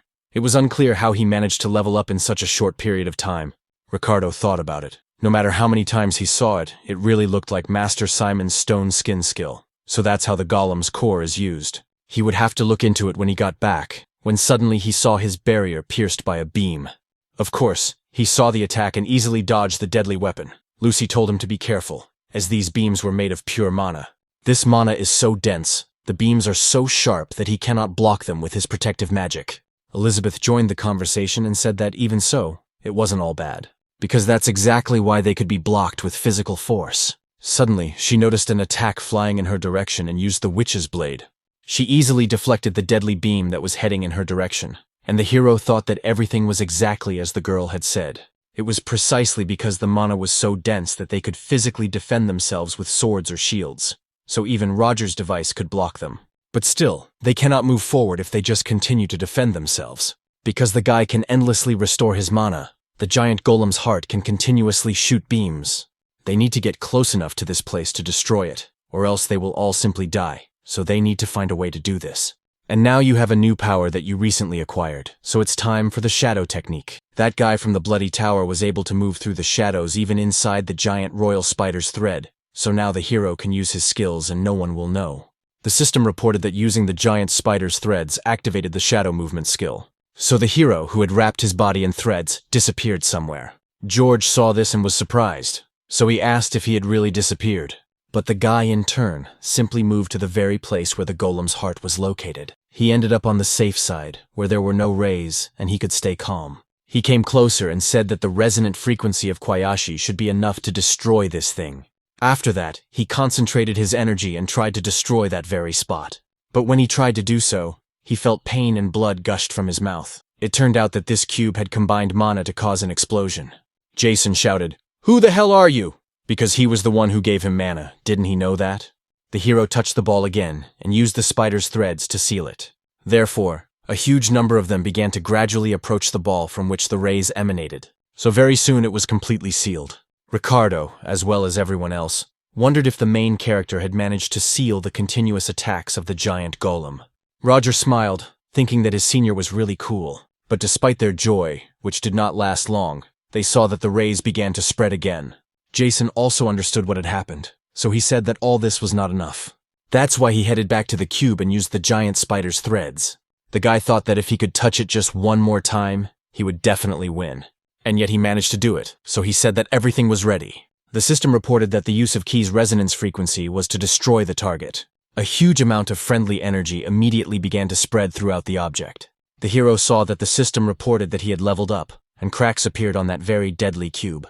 At the same time, the heart of the ice golem shattered into pieces after a few moments. When this happened, a very bright flash of light began to appear in that place. The hero saw a system window that reported that he had destroyed the heart of the giant golem and the dungeon had been cleared. The guy smiled and rejoiced when he saw this, thinking that everything was as he had expected. The system reported that a huge number of new levels had appeared, and the hero was happy because he had raised them very high. The system then reported that he had acquired a reward item, which was the heart of a level 1 giant golem. The first skill could regenerate mana infinitely, and the second skill could absorb or store mana up to a certain item, and on top of that, it could develop. Jason thought that he could regulate mana infinitely, so he didn't need it, but he decided to copy and paste it just in case. The copying ability leveled up, and now it would automatically copy objects that could be copied. The hero saw this and realized that automatic copying was very cool. Roger ran up to him and shouted that this was what was expected of his senior and that he was truly amazing, but the hero asked him not to hug him. When this happened, Ricardo immediately addressed him and the guy looked at him. The man said that it seemed like he had somehow managed to get the heart of a giant golem and that it was a good job, but the guy said that there was no need to add anything. Elizabeth noticed that if he wanted to praise someone, why not do it right, because that way he would seem like a small person. Ricardo told Jason that he wanted to have a serious talk with him when they got back. The guy remarked that if he wanted the heart of the Hell Golem, he would sell it to him for a fairly high price. The girl asked if he could discuss such important matters with the association first when they returned, and the man asked why she was trying to interfere with them. She said she couldn't ignore such genuine deals, and her interlocutor asked what other genuine deals there were. Finally, the fight ended, and the main character went to Lucy and George. The hero noticed that it was a gift from Lucy's mother, and he apologized for returning it so late. The girl accepted it and said it was okay. She was grateful that the guy had returned it as promised. George asked him to wait, wondering if he had used the same skill as the master of the Bloody Tower Guild. Ricardo noticed that now that it was mentioned, he had indeed managed to cover a huge distance in just a moment. Alerted, Jason said that the skill of the Royal General's thread acquisition had increased in level, and he was able to move very quickly while hanging on the rope. His interlocutor didn't really believe him and looked at him with surprise. Elizabeth noted that it was unpleasant to ask about other people's skills and that they should go back. They needed to hurry up with the investigation about these guys. Michael turned to Sarah and remarked that she would still have to repay him for saving her, so she should hurry up and reboot the dungeon. His interlocutor asked if he was out of his mind, then agreed, but said it would be the last time. The man asked if it was because she had learned about the boy with infinite mana, although it would be difficult if she suddenly forgot about the contract. The permanent restriction would never allow her to betray her partner, She had a vow bracelet on her hand. So as long as she wore that thing on her wrist, she would not be able to run away from him, and she should also remember that even her parents were in his hands. Therefore, she should remove it immediately, as he risked his life to save her, so she must repay her debt to him. There should be enough mana in this place to do so. Ser, in turn, had no choice but to obey his order. The hero sensed what was happening and thought it couldn't be true, but the girl sat down on the ground and, touching it, began to use her power. Jason yelled to the others to hurry up and get out of the dungeon, because it would be recharged again soon. Lucy asked how it would be recharged, because if that happened, who knew what dimension they would end up in? The main character realized that this was very bad, so he used his shadow step. That's why, in just a moment, he was already next to the girl. He asked her why she was doing all this. Looking at him, she didn't answer, but the guy saw her eyes full of tears. So he didn't stop and used his recharging technique to reset the dungeon. The main character rushed after her and tried to pull her away. The green energy that appeared after the girl used her ability pulled everyone around her. As a result, there were several green barriers in this space, as well as a red one. But even they couldn't withstand the onslaught of all this energy and flew away in the other direction. So very soon they were pushed out of another dimension and ended up in the central city. Those present noticed that a breach had appeared in the energy that was in front of them. Roger shouted at the main character, trying to get through to him. Elizabeth asked if she was really in the sky above Tokyo, but what had happened here. Lucy noticed why it had happened, but she herself did not know. However, things were not so simple, and suddenly Elizabeth heard someone addressing her. It turned out to be her father, who asked what they were doing there. The girl was surprised when she saw him.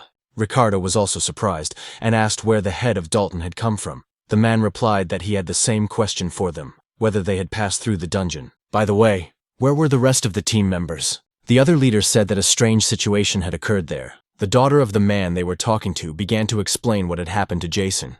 At the same time, Michael was in the dungeon asking what was going on, wondering if the dungeon had not returned to its original state. Sarah explained that this guy had interfered with her, so she couldn't roll everything back to the way it was. The interlocutor replied that it was no big deal, as it seemed that the others had disappeared and the shackles were no longer on him. So all he had to do was get the giant golem's heart, and that would be it. Jason yelled at him to cover his mouth and immediately used the giant spider's web.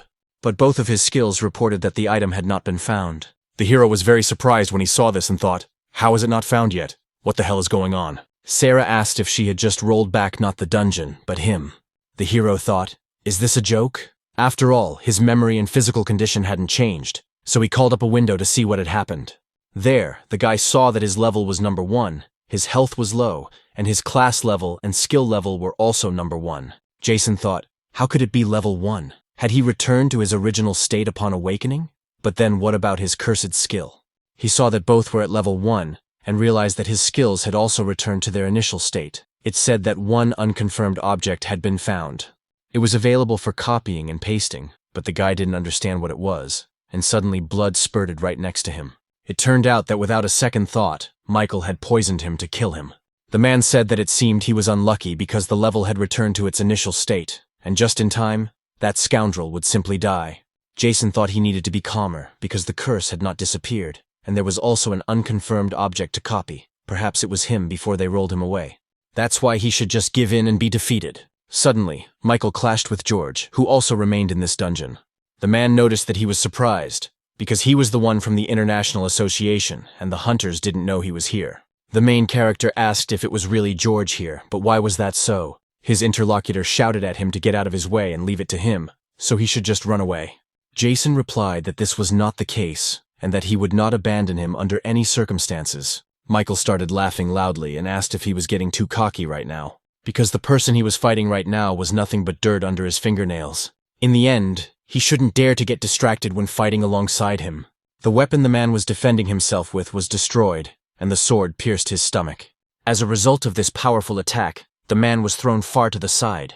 The enemy leader rushed forward and said that he was already better off destroying their stupid office anyway. The convoy realized that this man was too fast, so he would not be able to dodge the attack. But in order to protect his comrade in arms, the hero rushed into battle, putting his back to the enemy. As a result, a huge amount of blood gushed from his wound, and he immediately fell to the ground. George saw what had just happened and asked why he had done it. The hero replied that this guy was his prey and he didn't need any help.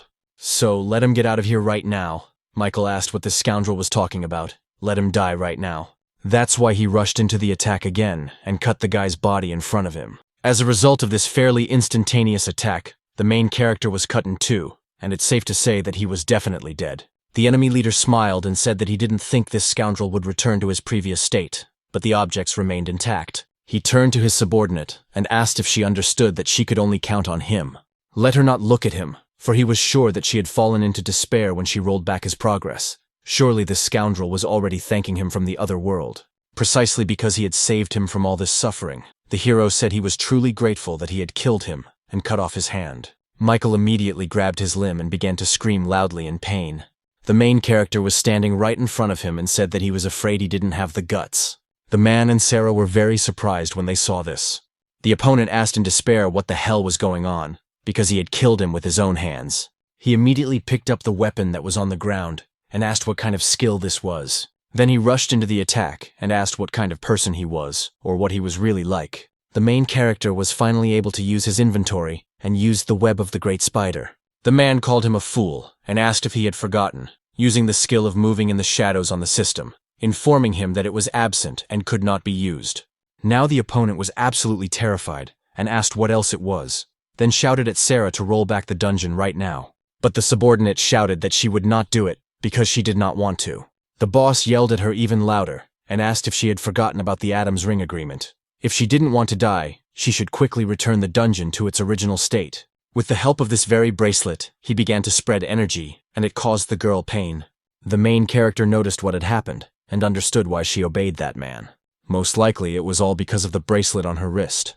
So, without a moment's hesitation, the guy rushed towards her and stopped next to her. Immediately after that, he touched the bracelet with his hand and began to manipulate it. He used his copying skill, namely the Kishi resonator. So, in a few moments, the bracelet that had been restraining her all this time was destroyed. Sarah was stunned when she saw what had happened and couldn't believe her eyes. Michael yelled for him to stop, because he would definitely tear off the scoundrel's head, then tried again to use the skill of moving in the shadows. But he didn't understand why it still wasn't working. Jason noticed that there was a good reason for this. After that, he used the skill himself and said that it now belonged to him. At the same time, he used his weapon and cut his opponent's body. So the opponent immediately fell to the ground because he was bound by a web.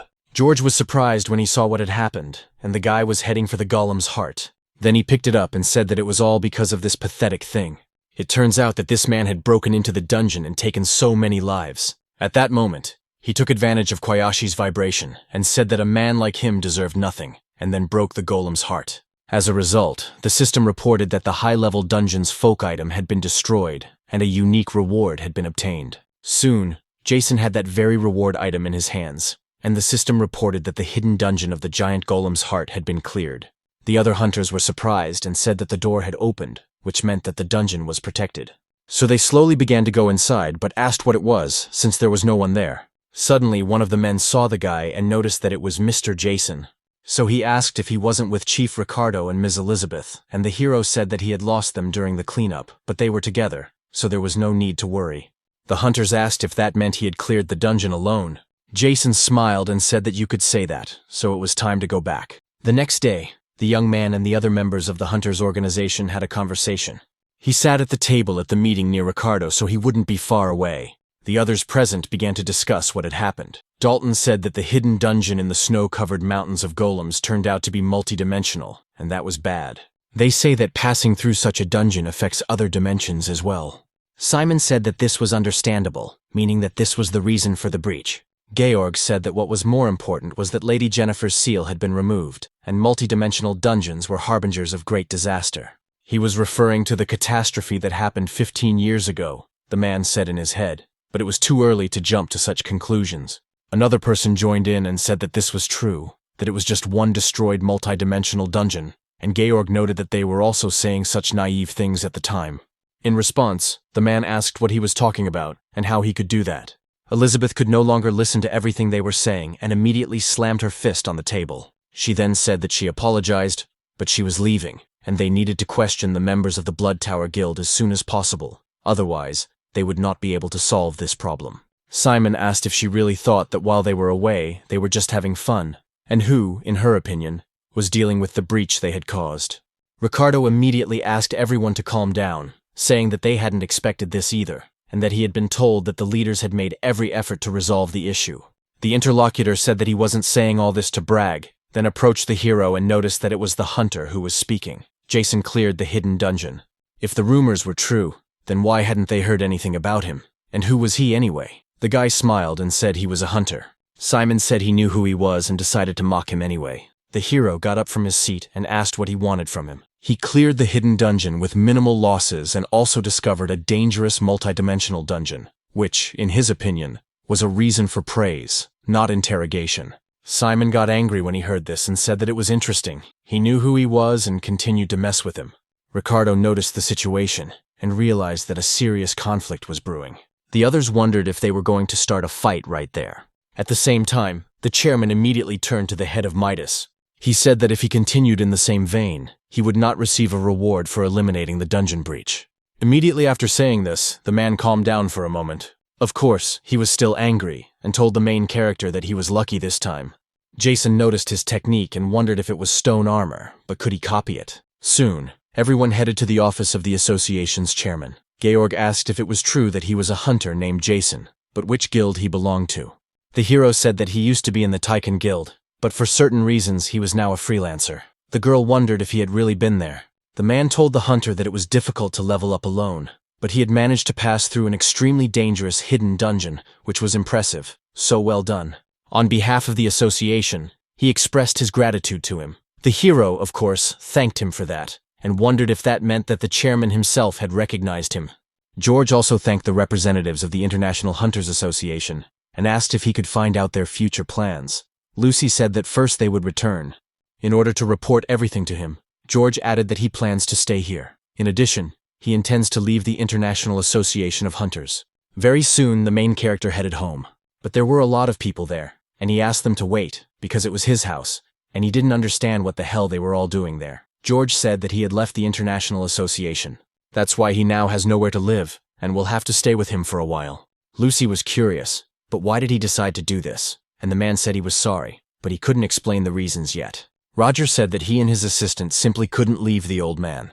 Elizabeth said she had just come to convey Sarah's demands, so she should not be equated with these people. The hero noted that, incidentally, those two were still there. The girl replied that Michael had been detained and was now undergoing treatment in the hospital, and Sarah had refused to heal him with her own skills.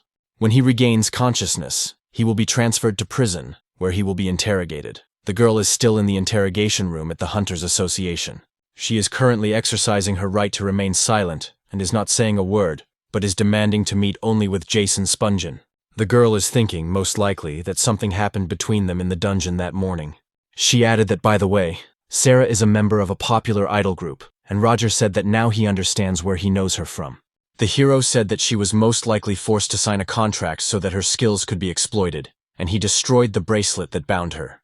Therefore, she would no longer have anything to do with Michael. Later, he would go to the association and visit her. He then asked what Ricardo was doing there. The man said that there was only one reason why he had come to this room. George asked if it was the heart of the giant golem, but Mr. Jason had destroyed it in the dungeon, and everyone present looked at him and asked what he was saying. The guild leader shouted, asking if he was out of his mind. How could he destroy such a super rare artifact? The main character, in turn, used his inventory and took this thing out of it. He said that what was actually destroyed in the dungeon was a fake, thinking that he had broken a copy, so it was a fake. George wondered how what was destroyed in the dungeon could be a fake, because that couldn't be. Then how to explain the clearing of the dungeon. So what was it? Had he done something? Ricardo offered 50 billion and said that he had said he would sell it for that amount. Elizabeth told him not to be surprised by the amount, as the item was worth more than that money, and the association could offer 80 billion.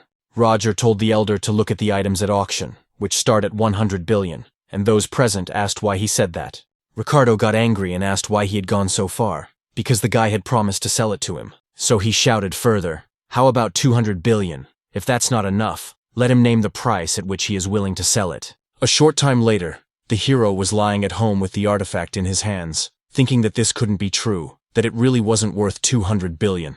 That is, he would secretly put the copied golem's heart up for auction abroad, so he would soon become obscenely rich. The guy was happy about this and thought that in addition, thanks to clearing the dungeon, his level had risen to almost 300. He then got up and said that he was so preoccupied with money that he completely forgot about the unique reward. That's why he went to his inventory and took it out. The system informed him that it was a sealed item, and that he could remove the seal by pouring a little mana into it. Jason noticed that if we're talking about it, it's easier than easy for him. So he did it, and another item appeared in his hands, called a particle of dimensions. The system said that by collecting all the particles, he could create a key of dimensions.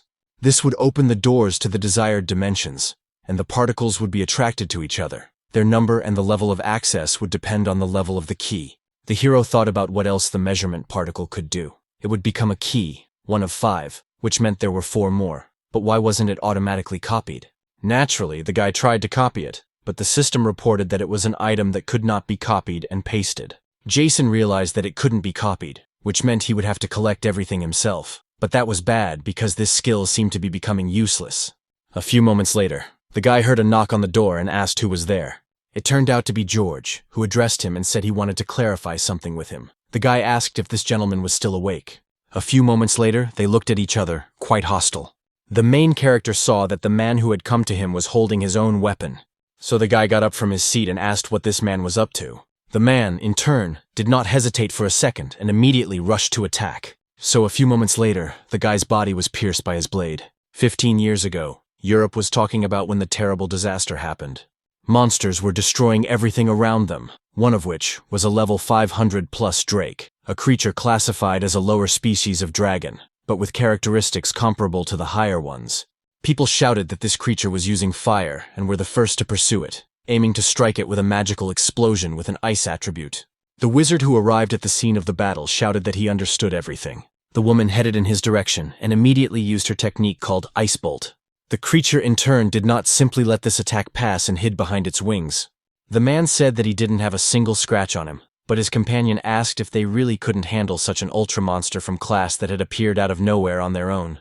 Drake didn't stop for a second, so he attacked the rest of the people with his fire. Those who were caught in this massive attack tried to hide, running away so that the deadly fire would not reach them. But the creature circled around, trying to kill as many people as possible. One of the men ran away and told George that they should run, because they couldn't fight it. The appearance of the anomalous monster plunged the world into hell, and as a newly awakened novice hunter, the man resigned himself to death. But suddenly he heard someone address him and ask if the rookie was okay. The guy immediately opened his eyes and couldn't believe he was still alive. It turned out that right in front of him was the man who had just saved him. George looked at him closely and wondered if this was the legendary man. Because he could say for sure that he was the world-famous hunter Frederick Hugh, the guy thought. Thank God he was saved. A few moments later, Drake, who had been raging all this time, was defeated. George was stunned when he saw the huge amount of blood in front of him. The creature was still alive, but it was looking strangely to the side. Soon, something strange began to happen in its stomach, as if there were small explosions, and it was bursting apart. So when its body reached its peak, it exploded into small pieces. Of course, it was struck by the legendary hunter Frederick. George realized that he had done it, and thought it was just amazing. Thought he should wait, wondering if he had just been killed. He couldn't actually see the bodies, but he didn't understand what was happening. Soon a girl appeared and told Frederick that she had told him not to use it in front of strangers, and the guy thought he didn't understand when she arrived. So was it she who saved him from this huge explosion? The man said it was an emergency, and it was the fastest way to defeat this entity. The girl noticed, of course, that his scales were as hard as a dragon's, and if they had left it alone, the country could have been destroyed. Frederick approached the man and told him what he had just seen, asking if he would keep it a secret. The man was a little surprised, but said that he would, of course. The other hunters arrived and said that it was unclear who had defeated Drake, and that someone had even torn him apart like that. Frederick said he thought it was time for them to leave, and the girl added that she agreed. The guy stood up and said that he had recently become a hunter. His name was George Grant, and he was from the Grant family, so he asked people to remember him. In response, Frederick said he would remember him, and gave his full name. George thought he was a hunter whose skill surpassed death and the greatest hunter in the world, Frederick Hugh. But at that time, the guy had no idea. The fact that after this man's disappearance he would meet another with the same abilities was irrelevant, but he wanted to see it with his own eyes. And right now, he wanted his predictions to be correct. The hero used his power and put a weapon to his neck, then asked what he was trying to do. The man thought that, as he had expected, Jason had the same skill as Frederick Hugh. His interlocutor said that he was really sorry, but he just wanted to check and see his skill with his own eyes. The hero said that he was trying to kill him to check. Suddenly, they heard Roger addressing the older man and looked at him. The young man was very surprised and frightened at that moment, so he asked what was going on. The hero asked him why he was still there and realized that this was becoming problematic. After a while, George bowed and said that he was really sorry. Jason said that everything was fine and asked who taught him to apologize with a bow. Lucy said it was her. She had heard that when you commit a serious crime in the East, this is how you apologize. The hero remarked that this was insufficient for murder. The man said that in order to atone for his guilt, he would stay with him. The guy told him not to decide everything on his own. Roger asked if the elder had the same resurrection skill as Frederick, and his interlocutor told him not to call him that. The subordinate noted that this was the ability to return to life after death, and that was why the hero was so strong. The hero thought he should let them think incorrectly for now. He said it didn't matter, and then asked why Lucy hadn't come back too. His interlocutor held out the artifact and said she needed to talk to him about it. Jason realized that this was the very piece he had recently received as a reward. The hero asked if her spatial object had suddenly started to resonate, and Lucy replied that it had, that she had followed it and was surprised when it led her to this room. Her part of the artifact was numbered 1, while Jason's was numbered 5, so she was curious to know where he had gotten it. The guy said he got it when he destroyed the heart of a giant golem, and it was a unique reward. Lucy said she could see that they might need to investigate. The part of the artifact she has is one of her mother's memorable gifts. Referring to a note her mother left her, these pieces resonate with each other, and are also attracted to each other, as has just been proven.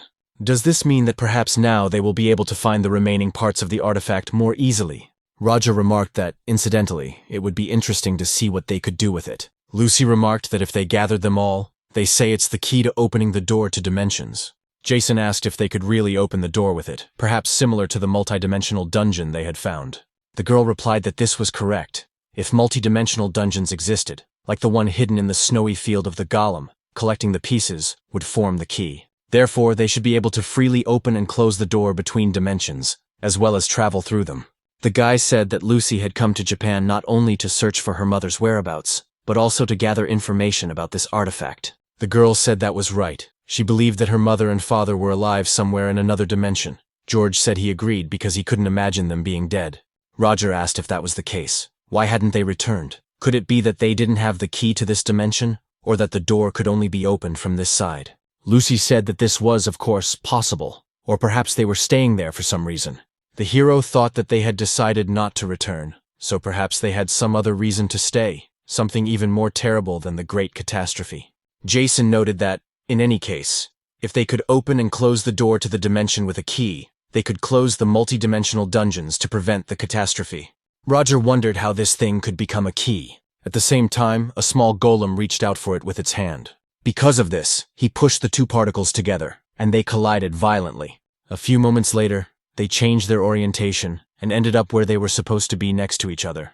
Soon, there was only a bright flash of light and a force that spread throughout the area. Roger asked what this was, because he thought he was going to die. Lucy looked at what had happened and said, "Did these particles really stick together?" She then reached for this so-called key and said she was surprised. She thought it was cool that if they collected all the particles, it wouldn't turn into a key, but it would just stick together and become one. So now she was convinced of that. The hero looked at her in surprise, not quite understanding what she was talking about. He asked if it was true that the resonant sound had become even louder, and that these parts were also attracted to each other. Lucy said that the louder the sound, the stronger the force of attraction, and they must be careful when these pieces resonate with the other pieces. The girl was sure that the person who had them was not an ordinary person, and the one who had them finally said that they would be able to return home. An interesting conversation took place in the European apartment of the Starfield Guild. The leader asked the girl why she was laughing, since the guys from the Bloody Tower Guild had failed their mission. Sylvia said that the leader had finally received the gift of movement, and they congratulated him because he had taken another step on the path to becoming transcendent. The man said that now he could only use it to move short distances, but eventually he would be able to make it grow only with the help of copying skills. The elf noted that this might soon become possible, and her interlocutor asked on what basis she was saying this. The girl noted that the part in her hands began to resonate, so one of the 5 parts was connected to another, and the one they had should tell them where the rest were. Jonathan asked if she meant that all 5 parts of the artifact had been found, and it seemed that she would soon be able to return home. The girl replied that this was correct. The man asked if her place of residence did not have its own key. Sylvia replied that this was not the case, that one of them did have a key, but that it was now impossible to open the spatial door from the other side, which had happened 15 years ago because of the magician Jennifer. All the spatial doors that were connected to the Earth were locked with a key that was on the other side of the Earth. It was divided into 5 parts, and all of them were sealed in different places. Jonathan said that as soon as they collected these parts, they would open the lock, but would the spatial door open again? His interlocutor noted that everything was correct. First, they would open the spatial door to the fairy country, her homeland, the sacred tree. There is a gift there that is similar to the skill of copying, and if a man can apply it, he will be able to develop his other gifts. Jonathan said that it sounded good, of course, but was it really the same as copying? She was surprised when she first saw his skills. Sylvia was a little wary and didn't know how to respond. The man asked if she really thought he didn't know her intentions. Her home world was the dimension of the elves. The world tree of their world had been charged several hundred years ago, and now it was called dark to top it all off. It was also on the verge of extinction. The elves tried to move the source of this slaughter away from the earth, but they failed because Jennifer stopped them. But what do they really want? The elf plans to continue her failed operation and connect the earthly dimension with her own, and she is using him to achieve this. The elf wanted to say that this was not the case, but the man said that he was not interested in any of this. He wanted to use her to open more multidimensional dungeons. As a result, he would absorb even more skills to eventually become equal to the transcendent, and what happens to this world is of no concern to him. From now on, he would take action on his own. Sylvia shouted that he shouldn't leave right now because he was the head of the International Starfield Guild. If he moved without any justifiable reason, he could attract unwanted attention and become someone to be feared. Therefore, after completing their preparations, they would have sufficient grounds for him to relocate. In the Forest of Death in the Japanese dungeon, a monster raged. This creature is called Null, and it is level 90. These monsters, which are a mixture of goblins and wolves, may have low combat power individually, but they are very intelligent and act in packs, which makes them very dangerous. And it was these monsters that spotted the humans and immediately rushed to attack them. Roger asked the senior member if there were many of them here. George was next to them and said that there were, and that they'd better retreat. Jason thought that this was the dungeon he had finally found because he had asked Elizabeth about it, so there was no way he was going to retreat. This was the perfect chance to level up the golems, so he asked the creatures what they were waiting for and told them to hurry up and come to him. It was unclear whether the monsters understood him or not, but they still rushed into the attack even more fiercely. His companions were surprised and didn't understand what this man was doing. The monsters continued to run at a speed that was not true to him, and all they could do was wait. The system reported that a golem core had been used, and that golems were being created, and very soon, an incredible number of these cores were obtained. So the main character released his army of familiars, and they rushed forward. Roger wondered where the golems had come from, and the man asked if it was really the guy who had summoned them. The hero smiled and said that it was eye for an eye, and also pack for pack. George wondered if he could really summon so many golems, so they didn't understand what the hell had happened, and what the true nature of this skill was. The goblin-wolf hybrid attacked the smallest golems. One of the creatures tried to bite the baby's head, but nothing good came of it. Roger said that no matter how strong the golems were, the difference in their vitality and level was simply enormous. But a few moments later, the familiar that was attacked first killed the creature that did it, so the monster flew a very long distance in that very second. And the army of small supporters rushed into the attack because they realized they would win. As a result, within a few moments, the monsters were destroyed. Roger noticed that the elders seemed to be doing just fine on their own, so he wondered why he had come here in the first place. The main character's army finally won and stood menacingly in front of those creatures. The guy approached them and said that it was good that he had managed to test the strength and difference in power of each level. After that, he ordered his subordinates not to return immediately. They immediately obeyed him, and the guy could see the golem's core appear in his inventory. Jason noticed that he didn't have enough space in his inventory to create a squad, and depending on their size and regeneration, it could also take time. Roger wondered if there was a better way to do this, and asked why he hadn't asked Master Ricardo about it. The hero asked why he should ask about it, and the guy replied that he still depended on the dungeon and was sure he knew something. Jason asked if it was serious and should be done right away, so he told George to hurry up. The man said he understood everything and thought it wasn't worth leaving work. Soon, the main character and his subordinate drove up in a car. The guy asked if it was really his car, and Roger said yes, his father had given it to him for his birthday. The protagonist said that he could see that, and what's more, it was a full-fledged version. He thought that now that he knew this, the guy was definitely Master Dalton's son. The guy called Elizabeth and said it was a good job, then asked if she was on her way to the association. Now he understood everything and was heading there immediately. The subordinate noticed that it was a rather sudden call and asked what had happened. The hero noticed that he was surprised and thought that it was probably about Sarah, although in any case he himself had business with her. So he asked Roger if they could hurry up, and he, of course, agreed. Soon, the guy finally arrived at the association and was already in the interrogation room. Sarah was sitting alone at the table, her gaze lost in thought and very pensive. Elizabeth said that she had insisted on talking to Jason specifically, and for 3 days she had not eaten or drunk water, but still remained completely silent.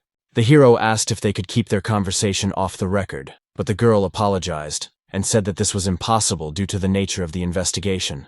Jason thought that whatever happened, even if the true nature of his cursed skill was revealed here, he could still learn her ability and undo all of this, because that was his top priority now, and he headed for the interrogation room. First, he approached Sarah and immediately placed a glass of water in front of her. Then he noticed that it was plain water and let her drink it. The girl said nothing in response and just sat silently for a while. But soon she reached for the glass the guy handed her and began to drink it greedily.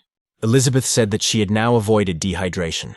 Jason asked if he was right in thinking that she wanted to learn about his skills, namely the creation of infinite mana. His companion said that if he helped her, she would definitely cooperate with the investigation, and the guy said that before that, he needed to confirm something. He then noticed that her ability to restore things, and she was struck by a cursed skill, and that skill was cancellation. As a result, the girl said that he was right.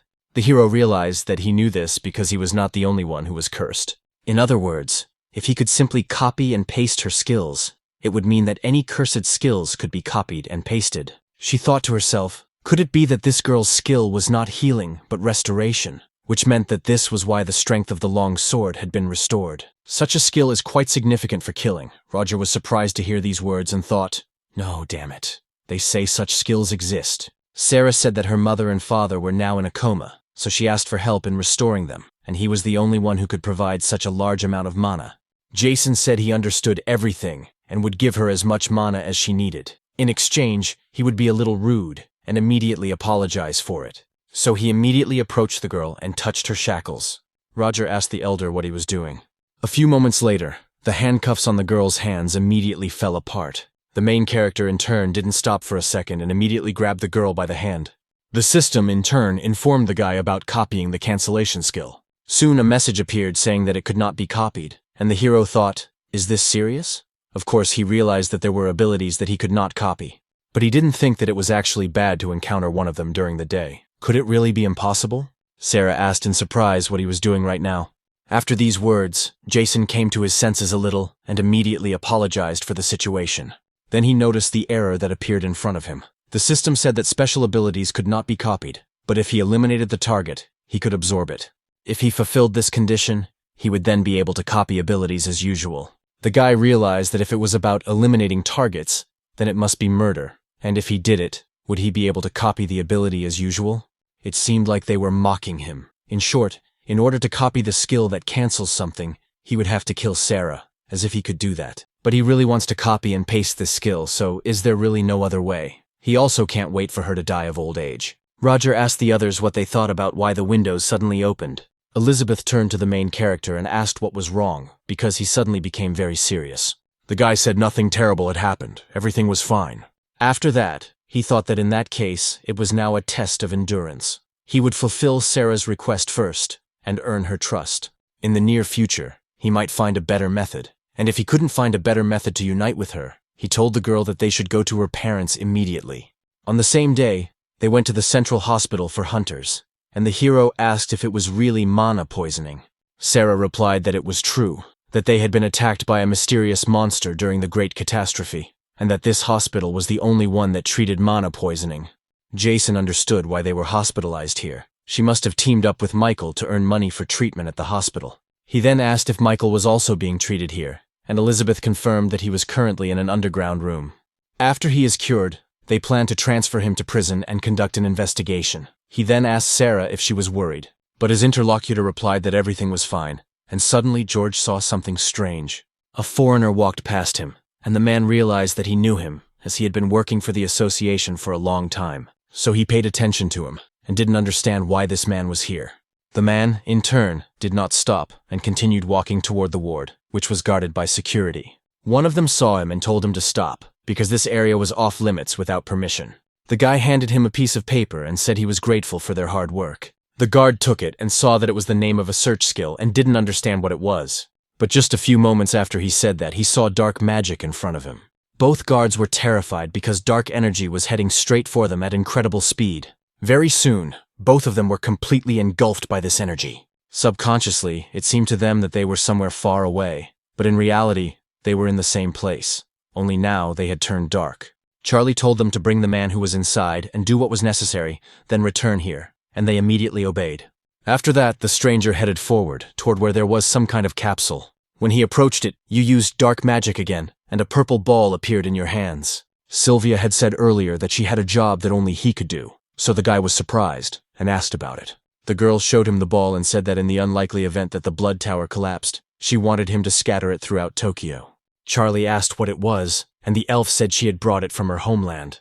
It was the fruit of a tree from a polluted world, and with this fruit, a barrier could be created, and it would open up space. The guy asked what she meant by opening a space, and the girl said that to believe it, you had to see it first. After a while, Charlie saw something that greatly impressed him, something he did not expect to see. His companion used the item she wanted to give him, and then said that this was only one fruit, and that she could only show him this. She wants to give Starfield and Jonathan a reason to go public, and the guy wondered if that meant she wanted to build an escape route from his Tokyo dungeon. The organization and he are closely connected by their families, so now he definitely cannot back down. The man, who had been lying unconscious for a long time, finally got up and took off his mask. He was very surprised, so he asked how it was possible that he was still alive. After that, he looked to the side and was not surprised when he saw familiar faces. His wife was also there, alive and well as his own daughter. He turned to Sarah, and she responded in kind. Roger stood there with tears in his eyes, looking at this heartbreaking scene. The older sister was shocked when she saw how he treated these people. She then hit the boy on the head and asked why he was the only one crying. He told the elder that he knew his infinite mana was amazing, but he wondered if it could really revive a person who had lost consciousness. At the same time, he didn't even know if the best healers in the world could handle it, but Elizabeth understood that this recovery was incredible. If there was even one mistake, everything would be bad. The girl would really have to use the association to save this child. Although she decided that she had to witness this herself, the guy told the girl to think about it and wondered where George was. Lucy replied that now that he mentioned it, she didn't know where he was either. Charlie, trying to hide his identity, was moving forward with the man. After a short while, he stopped because the system had given him some information. His search skill indicated that a person with a similar ability had been found. The guy immediately took off his hat and asked if there was really someone with that skill in the hospital.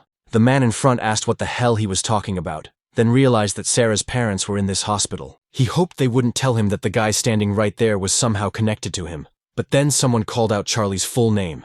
It turned out to be George, who said that the guy was hiding his face with a hat, so he almost didn't recognize him.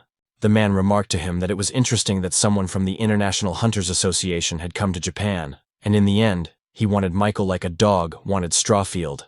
Charlie said he heard that he had left the International Hunters Association, so what was he doing here? George used magic and started pulling out a weapon, saying that the man next to him was a criminal, so he, who was helping him, was also one. The foreigner said that he was as reckless as ever and couldn't he see that this was a hospital.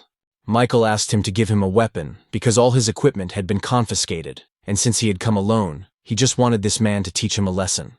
Because in reality he was very weak and couldn't do anything on his own, Jason suddenly appeared and said that he was here too. The man noticed that he was a scoundrel, because his ability was incomprehensible. How dare he behave like that? A few moments later, Charlie saw that the system had notified him of a new search. It said that this person had the ability to copy, as well as to bet. Charlie immediately smiled and thought that he had finally found the skill of copying right in front of him. At the same time, Elizabeth approached and said that it was terrible, because one thing after another was happening. First Michael, and now international crime. That's why, without a second thought, she immediately took out her weapon. The man looked ahead and saw that it was his acquaintance, who possessed a blade witch. The guy was also surprised and wondered if this final boss had suddenly appeared to put an end to everything. The girl said that her horoscope said that today she was unlucky in the most unfortunate and possible way, which was probably why all the overtime work existed. People said that it was Elizabeth the Hunter and she was holding her weapon, so it was unclear what had happened. Michael wondered if they couldn't just take a break. A few moments after saying this, he saw several pairs of handcuffs in front of him. They wondered if these were restraints. The girl noticed that if they could put them on themselves, then they could resolve everything peacefully, and she could go home early too. The man smiled and said that it was quite humiliating. Then he turned to the ordinary citizen and immediately grabbed her by her clothes. At the same time, he asked if this hospital really didn't understand, and that he could take any patient hostage if they didn't want anyone to get hurt. In that case, they should resolve everything peacefully. Elizabeth did not listen to him at all, and rushing into the attack immediately struck him. The blow was so strong that the man did not have time to react and flew a very long distance. Without stopping his momentum, he hit the wall hard. So hard that blood immediately gushed from his mouth, and he lost his concentration. People shouted that the hunters were fighting behind them and that they needed to run away. Charlie was terrified and thought that the attack was too fast, and he couldn't even see it. The girl interrupted his thoughts and turned to him. She then asked if he was really different from Michael, and if they should resolve this peacefully. His interlocutor did not answer, and only turned his head away. She looked at the man who had just been literally hit, and wondered if they were different. Were they really different, or were they not? She immediately remembered her conversation with the elf, whom she had asked why he had been chosen. The girl replied that the cosmic tree was infected with dark mana, and ordinary people could be poisoned by dark mana. But was it true that it did not affect him, and that the master of the Bloody Tower was the same? The guy was surprised to hear that he was the same as Michael. Sylvia continued, saying that it was all true, that he too had violated the international treaty on the use of skills that required dark mana. This was done to make the infected space tree bloom. They needed to use skills that depended on this dark power. The guy realized that, in other words, he was the same because he had recently used the power. Smiling slightly, he exhaled and said that he was the same as Michael. Therefore, he could say that this whole situation could not be resolved peacefully. He immediately began to take out his own weapon and said that he needed this man. That's why he'll take it and leave no matter what. Elizabeth noticed his weapon and thought that the ball looked quite familiar. George said it was Angelus's rapier, and it seemed that this guy was really serious. So the hero asked what he meant. The man noted that this ball had been passed down from generation to generation in a family of holy knights in Britain, and that it was the only holy ball in the whole world. It was of the same rank as the long sword of the Khaleesi dragon, specializing in cutting rather than stabbing blows, and the hero was surprised by its level. He must have noticed that everything was correct, but it was different from a long sword in that it had no attack power, but it regulated the level, also known as the Inquisitor of Heretics. It can nullify all skills and weapons that it considers kinetic. Elizabeth uses a magic sword, a witch's blade, so that's bad. And so, after a few moments, the opponent's weapons clashed in battle. The girl noticed that her weapon was beginning to lose, and therefore the fight was not going well. Jason saw that she had missed a blow and immediately began to worry. Elizabeth told him not to interfere because if he made more noise, he would disturb the peace in the hospital. After that, she immediately pushed her opponent's weapon away, and he was shocked. She then jumped up and prepared to strike him with her sword. Charlie noticed the rather swift attack and jumped back, then asked if she really wasn't going to use her skills just because they were in a hospital, and maybe she thinks she can win with her weapon like this. While the stranger was distracted by his conversations, he noticed that a weapon was already flying towards him. Fortunately for him, he managed to react and held his sword directly in front of him. But holding such a weapon was quite difficult for him because it was heavy. That's why, under the girl's pressure, he had to retreat again. When he did so, he felt blood gushing from his nose. He realized that simply by blocking her attack, his internal organs had been damaged even before the swords clashed. The difference in their levels was colossal. It turned out that it was precisely this power of the 10th strongest hunter in the world that the girl asked if he wanted to resolve everything peacefully now. At that moment, Charlie, who had already started to panic, decided that since they were in the hospital, he didn't want to use his special skills unnecessarily. Suddenly, Michael addressed them and said that this hunter was just a scoundrel. Everyone immediately turned their attention to him and saw that the man was already conscious. He got up, and it was clear that a dark flower was growing out of his stomach. With a smile on his face, he said that this was the very hospital they so desperately wanted to protect. And he, in turn, would erase its entire existence and immediately planted the flower. Charlie immediately shouted for him to stop and not do that because it was a hospital. The man asked if he understood correctly that this man was going to place it in key locations in Tokyo. In that case, they should leave this flower in this hospital as well. The main character asked what Michael was talking about, and the guy persuaded him. George turned his attention forward and said that it was dark mana. The guy asked about it in surprise, and the ally said that the mana possessed by users of dark skills seemed to be something Michael also understood how to use.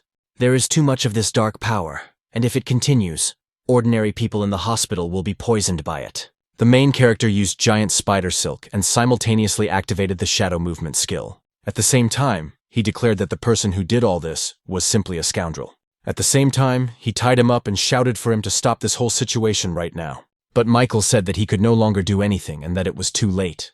The hero asked in surprise if he was telling the truth. Well, the flower that this man had planted was actually emitting large amounts of dark mana. The power spread quickly throughout the hospital, penetrating literally every corner. It was because of this power that even ordinary civilians suffered. The dark tree gradually spread its roots, and soon the hospital was completely saturated with this power. Very soon, a huge tree appeared, on which parts of the hospital were held. The doctor held the patient who was hanging and begging for help, but after a few moments he couldn't hold her, and her body immediately began to fall. The girl was very frightened at that moment and began to scream loudly, but fortunately the main character was able to use his threads to save her. A few moments later, he calmly laid her on the ground.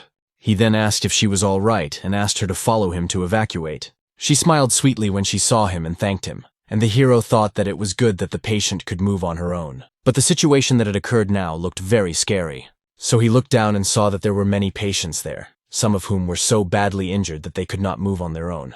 He looked further and saw that Elizabeth and George were taking care of others right now. The hospital was filled with a dark aura, and if this continued, it would infect them all. And if that happened, it would be very bad. In that case, they would be forced to restore the entire hospital with Sarah's ability.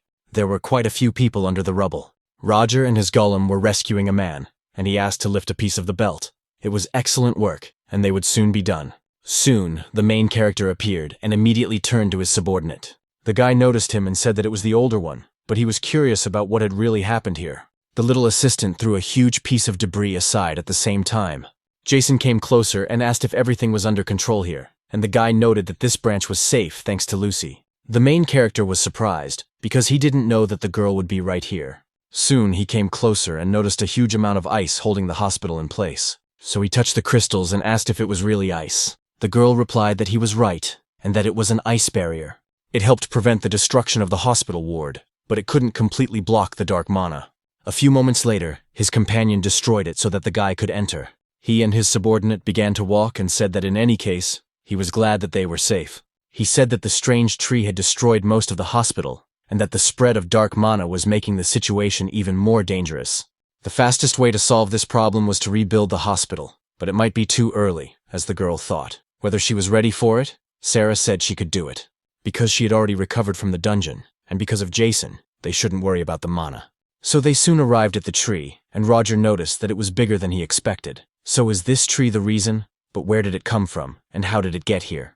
Jason noticed that Michael's robot had escaped, and then this tree appeared. Sarah realized that he knew her parents were here, but he did it anyway because he didn't care if they died. Lucy approached the trunk of this huge tree and began to examine it closely. The main character said that they should start rebuilding, and his ally agreed. Immediately after that, he gradually began to gather his strength and direct his mana directly to the girl. She, in turn, touched the tree and began to apply her power to it. And when she began to do so, the tree gradually began to move on its own. The main character, in turn, felt some pain and even groaned a little. But very soon, the roots of the trees began to gradually retreat in the other direction. Elizabeth and George were still near the civilians, watching what was happening. Very soon they saw that the roots, which had completely filled the entire hospital, began to retreat. Sarah continued to use her power, and so everything returned inside the tree. Dark magic also penetrated there in large quantities. Very soon, it spread, and the girl also fell under its influence.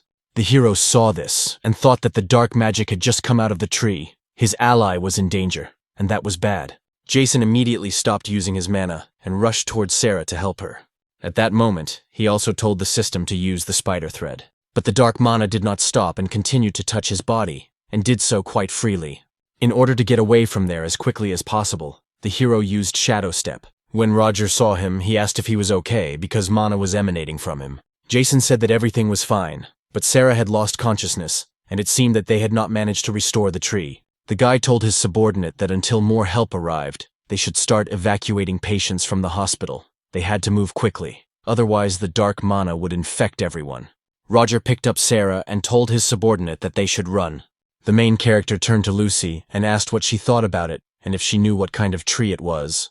She replied, based on notes left by her mother, that it came from another dimension, most likely the fruit of a corrupted cosmic tree. The purpose of the fruit is to retain the source of energy from another dimension, and bring that very power into this world. Since the main part of the cosmic tree exists in another dimension, the spell did not work, and the girl thinks that the fruit acts as a barrier. Therefore, it must be placed at 3 or 4 key points in Tokyo. 10 minutes later, an incident occurred in front of the central hospital. Rescuers arrived at the scene and said that they should move quickly, because they needed to transfer emergency patients immediately. Hunters also arrived and used their magic to help.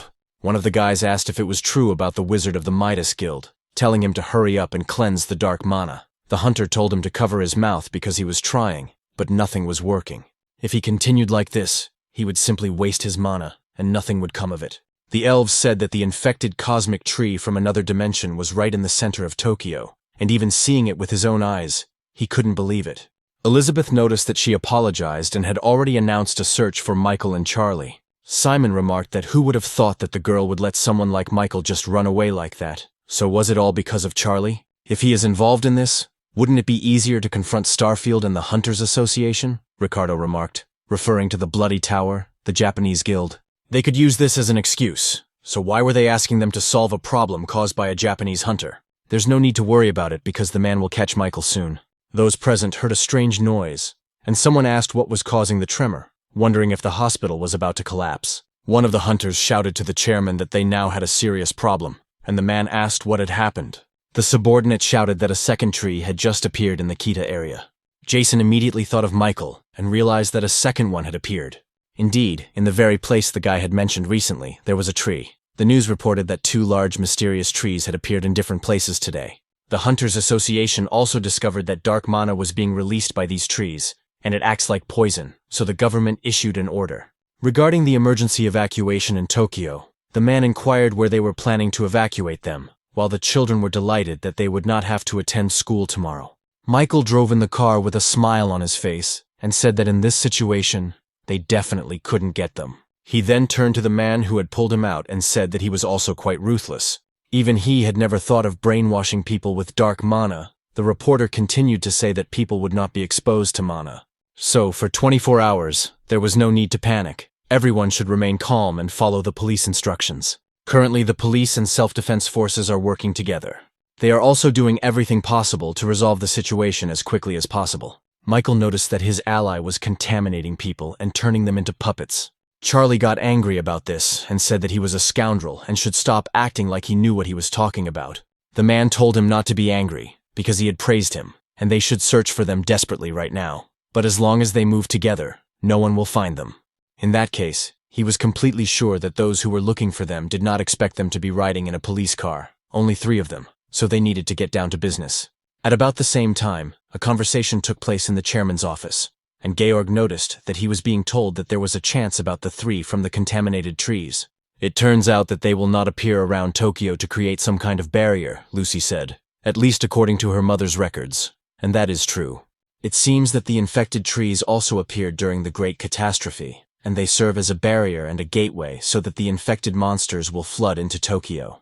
Ricardo wondered if they were really there during the Great Catastrophe. The main character was actually terrified when he heard this information. He remembered a moment from his childhood when that very root appeared. The boy asked his dad if everything would be okay, and his father said that everything was fine, to make sure he was sitting properly and to hold on tight.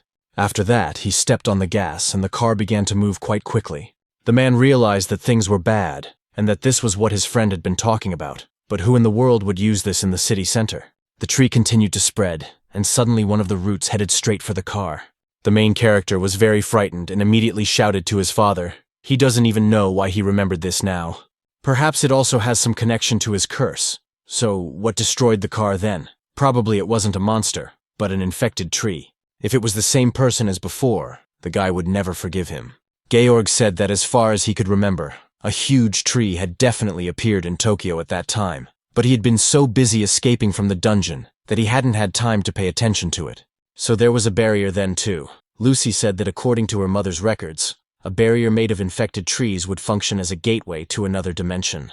It would also open up a subspace. Elizabeth asked what she was talking about, and Ricardo pointed out that there was no need to set up a barrier just for a subscription contract. Why not use the contaminated trees of another dimension? It can't be to open up space for the dark spirit, can it? Elizabeth said that to open it, it was necessary to create a barrier from contaminated trees.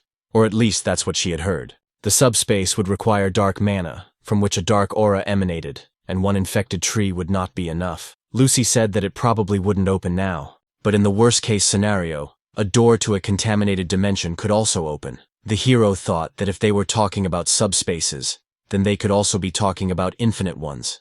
Why hadn't he thought of this before? If he could use it well, he could also solve the problem of storing inventory. Wouldn't it be possible to create infinite golems? He couldn't just let this chance slip away, so despite everything, he would definitely catch whoever was behind it and get what he wanted. Simon asked why they weren't telling the true story. They talked about a dimensional key, or whatever it was called. But in reality, it doesn't exist, and he has never seen anything like it before. The hero took it out and asked if he was talking about this thing. The man immediately looked at him and was simply stunned by this. At the same time, he asked if it was really the same key he was talking about. Lucy noticed that this memory of her mother was now combined with another part that the hunter Jason had acquired in the snowy mountains of the Golem.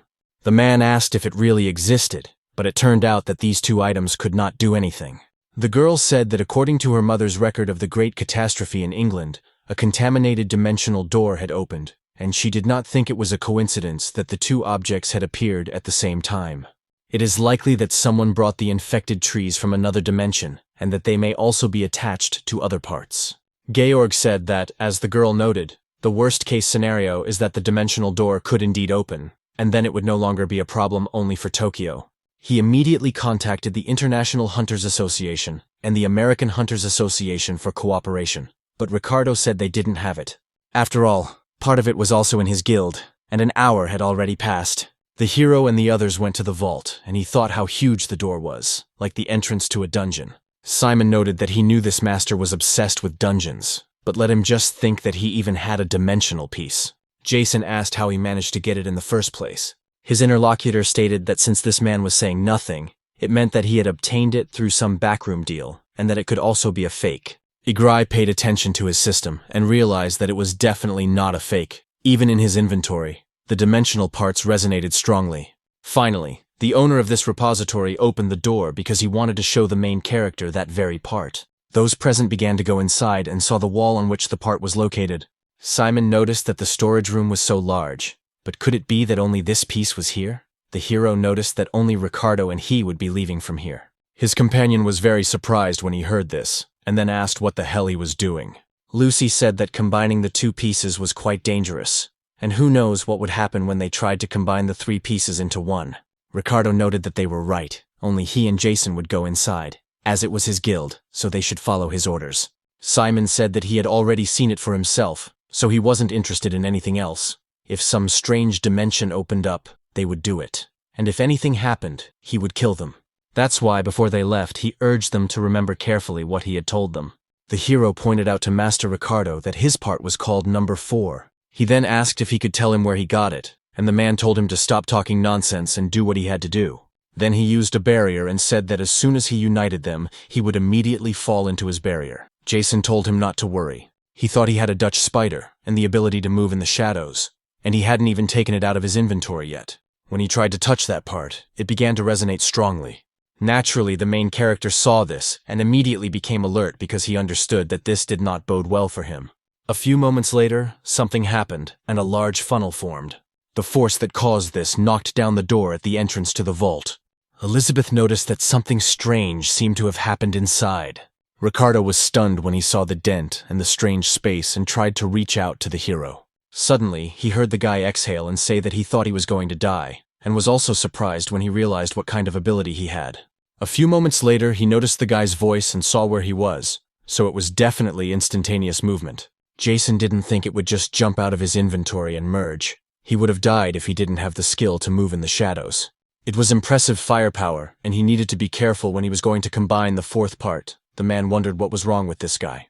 It turned out that he had just used the highest level of stealth and movement skill. But what was he anyway, so he turned to him. The hero noticed that the master was not surprised in such a strange voice. But at that moment, his interlocutor grabbed him by the throat. Then he dragged him to the wall and hit him quite hard because he saw some kind of threat in this person because of his abilities. Jason wondered what had suddenly happened to him, since he was doing this because he did not expect to be attacked right now. The man took advantage of his weakness and shouted that he couldn't use dark skills without dark mana. But he had just used the skill of moving in the shadows, so let him give him an explanation right now. The hero wondered how he could explain it at all.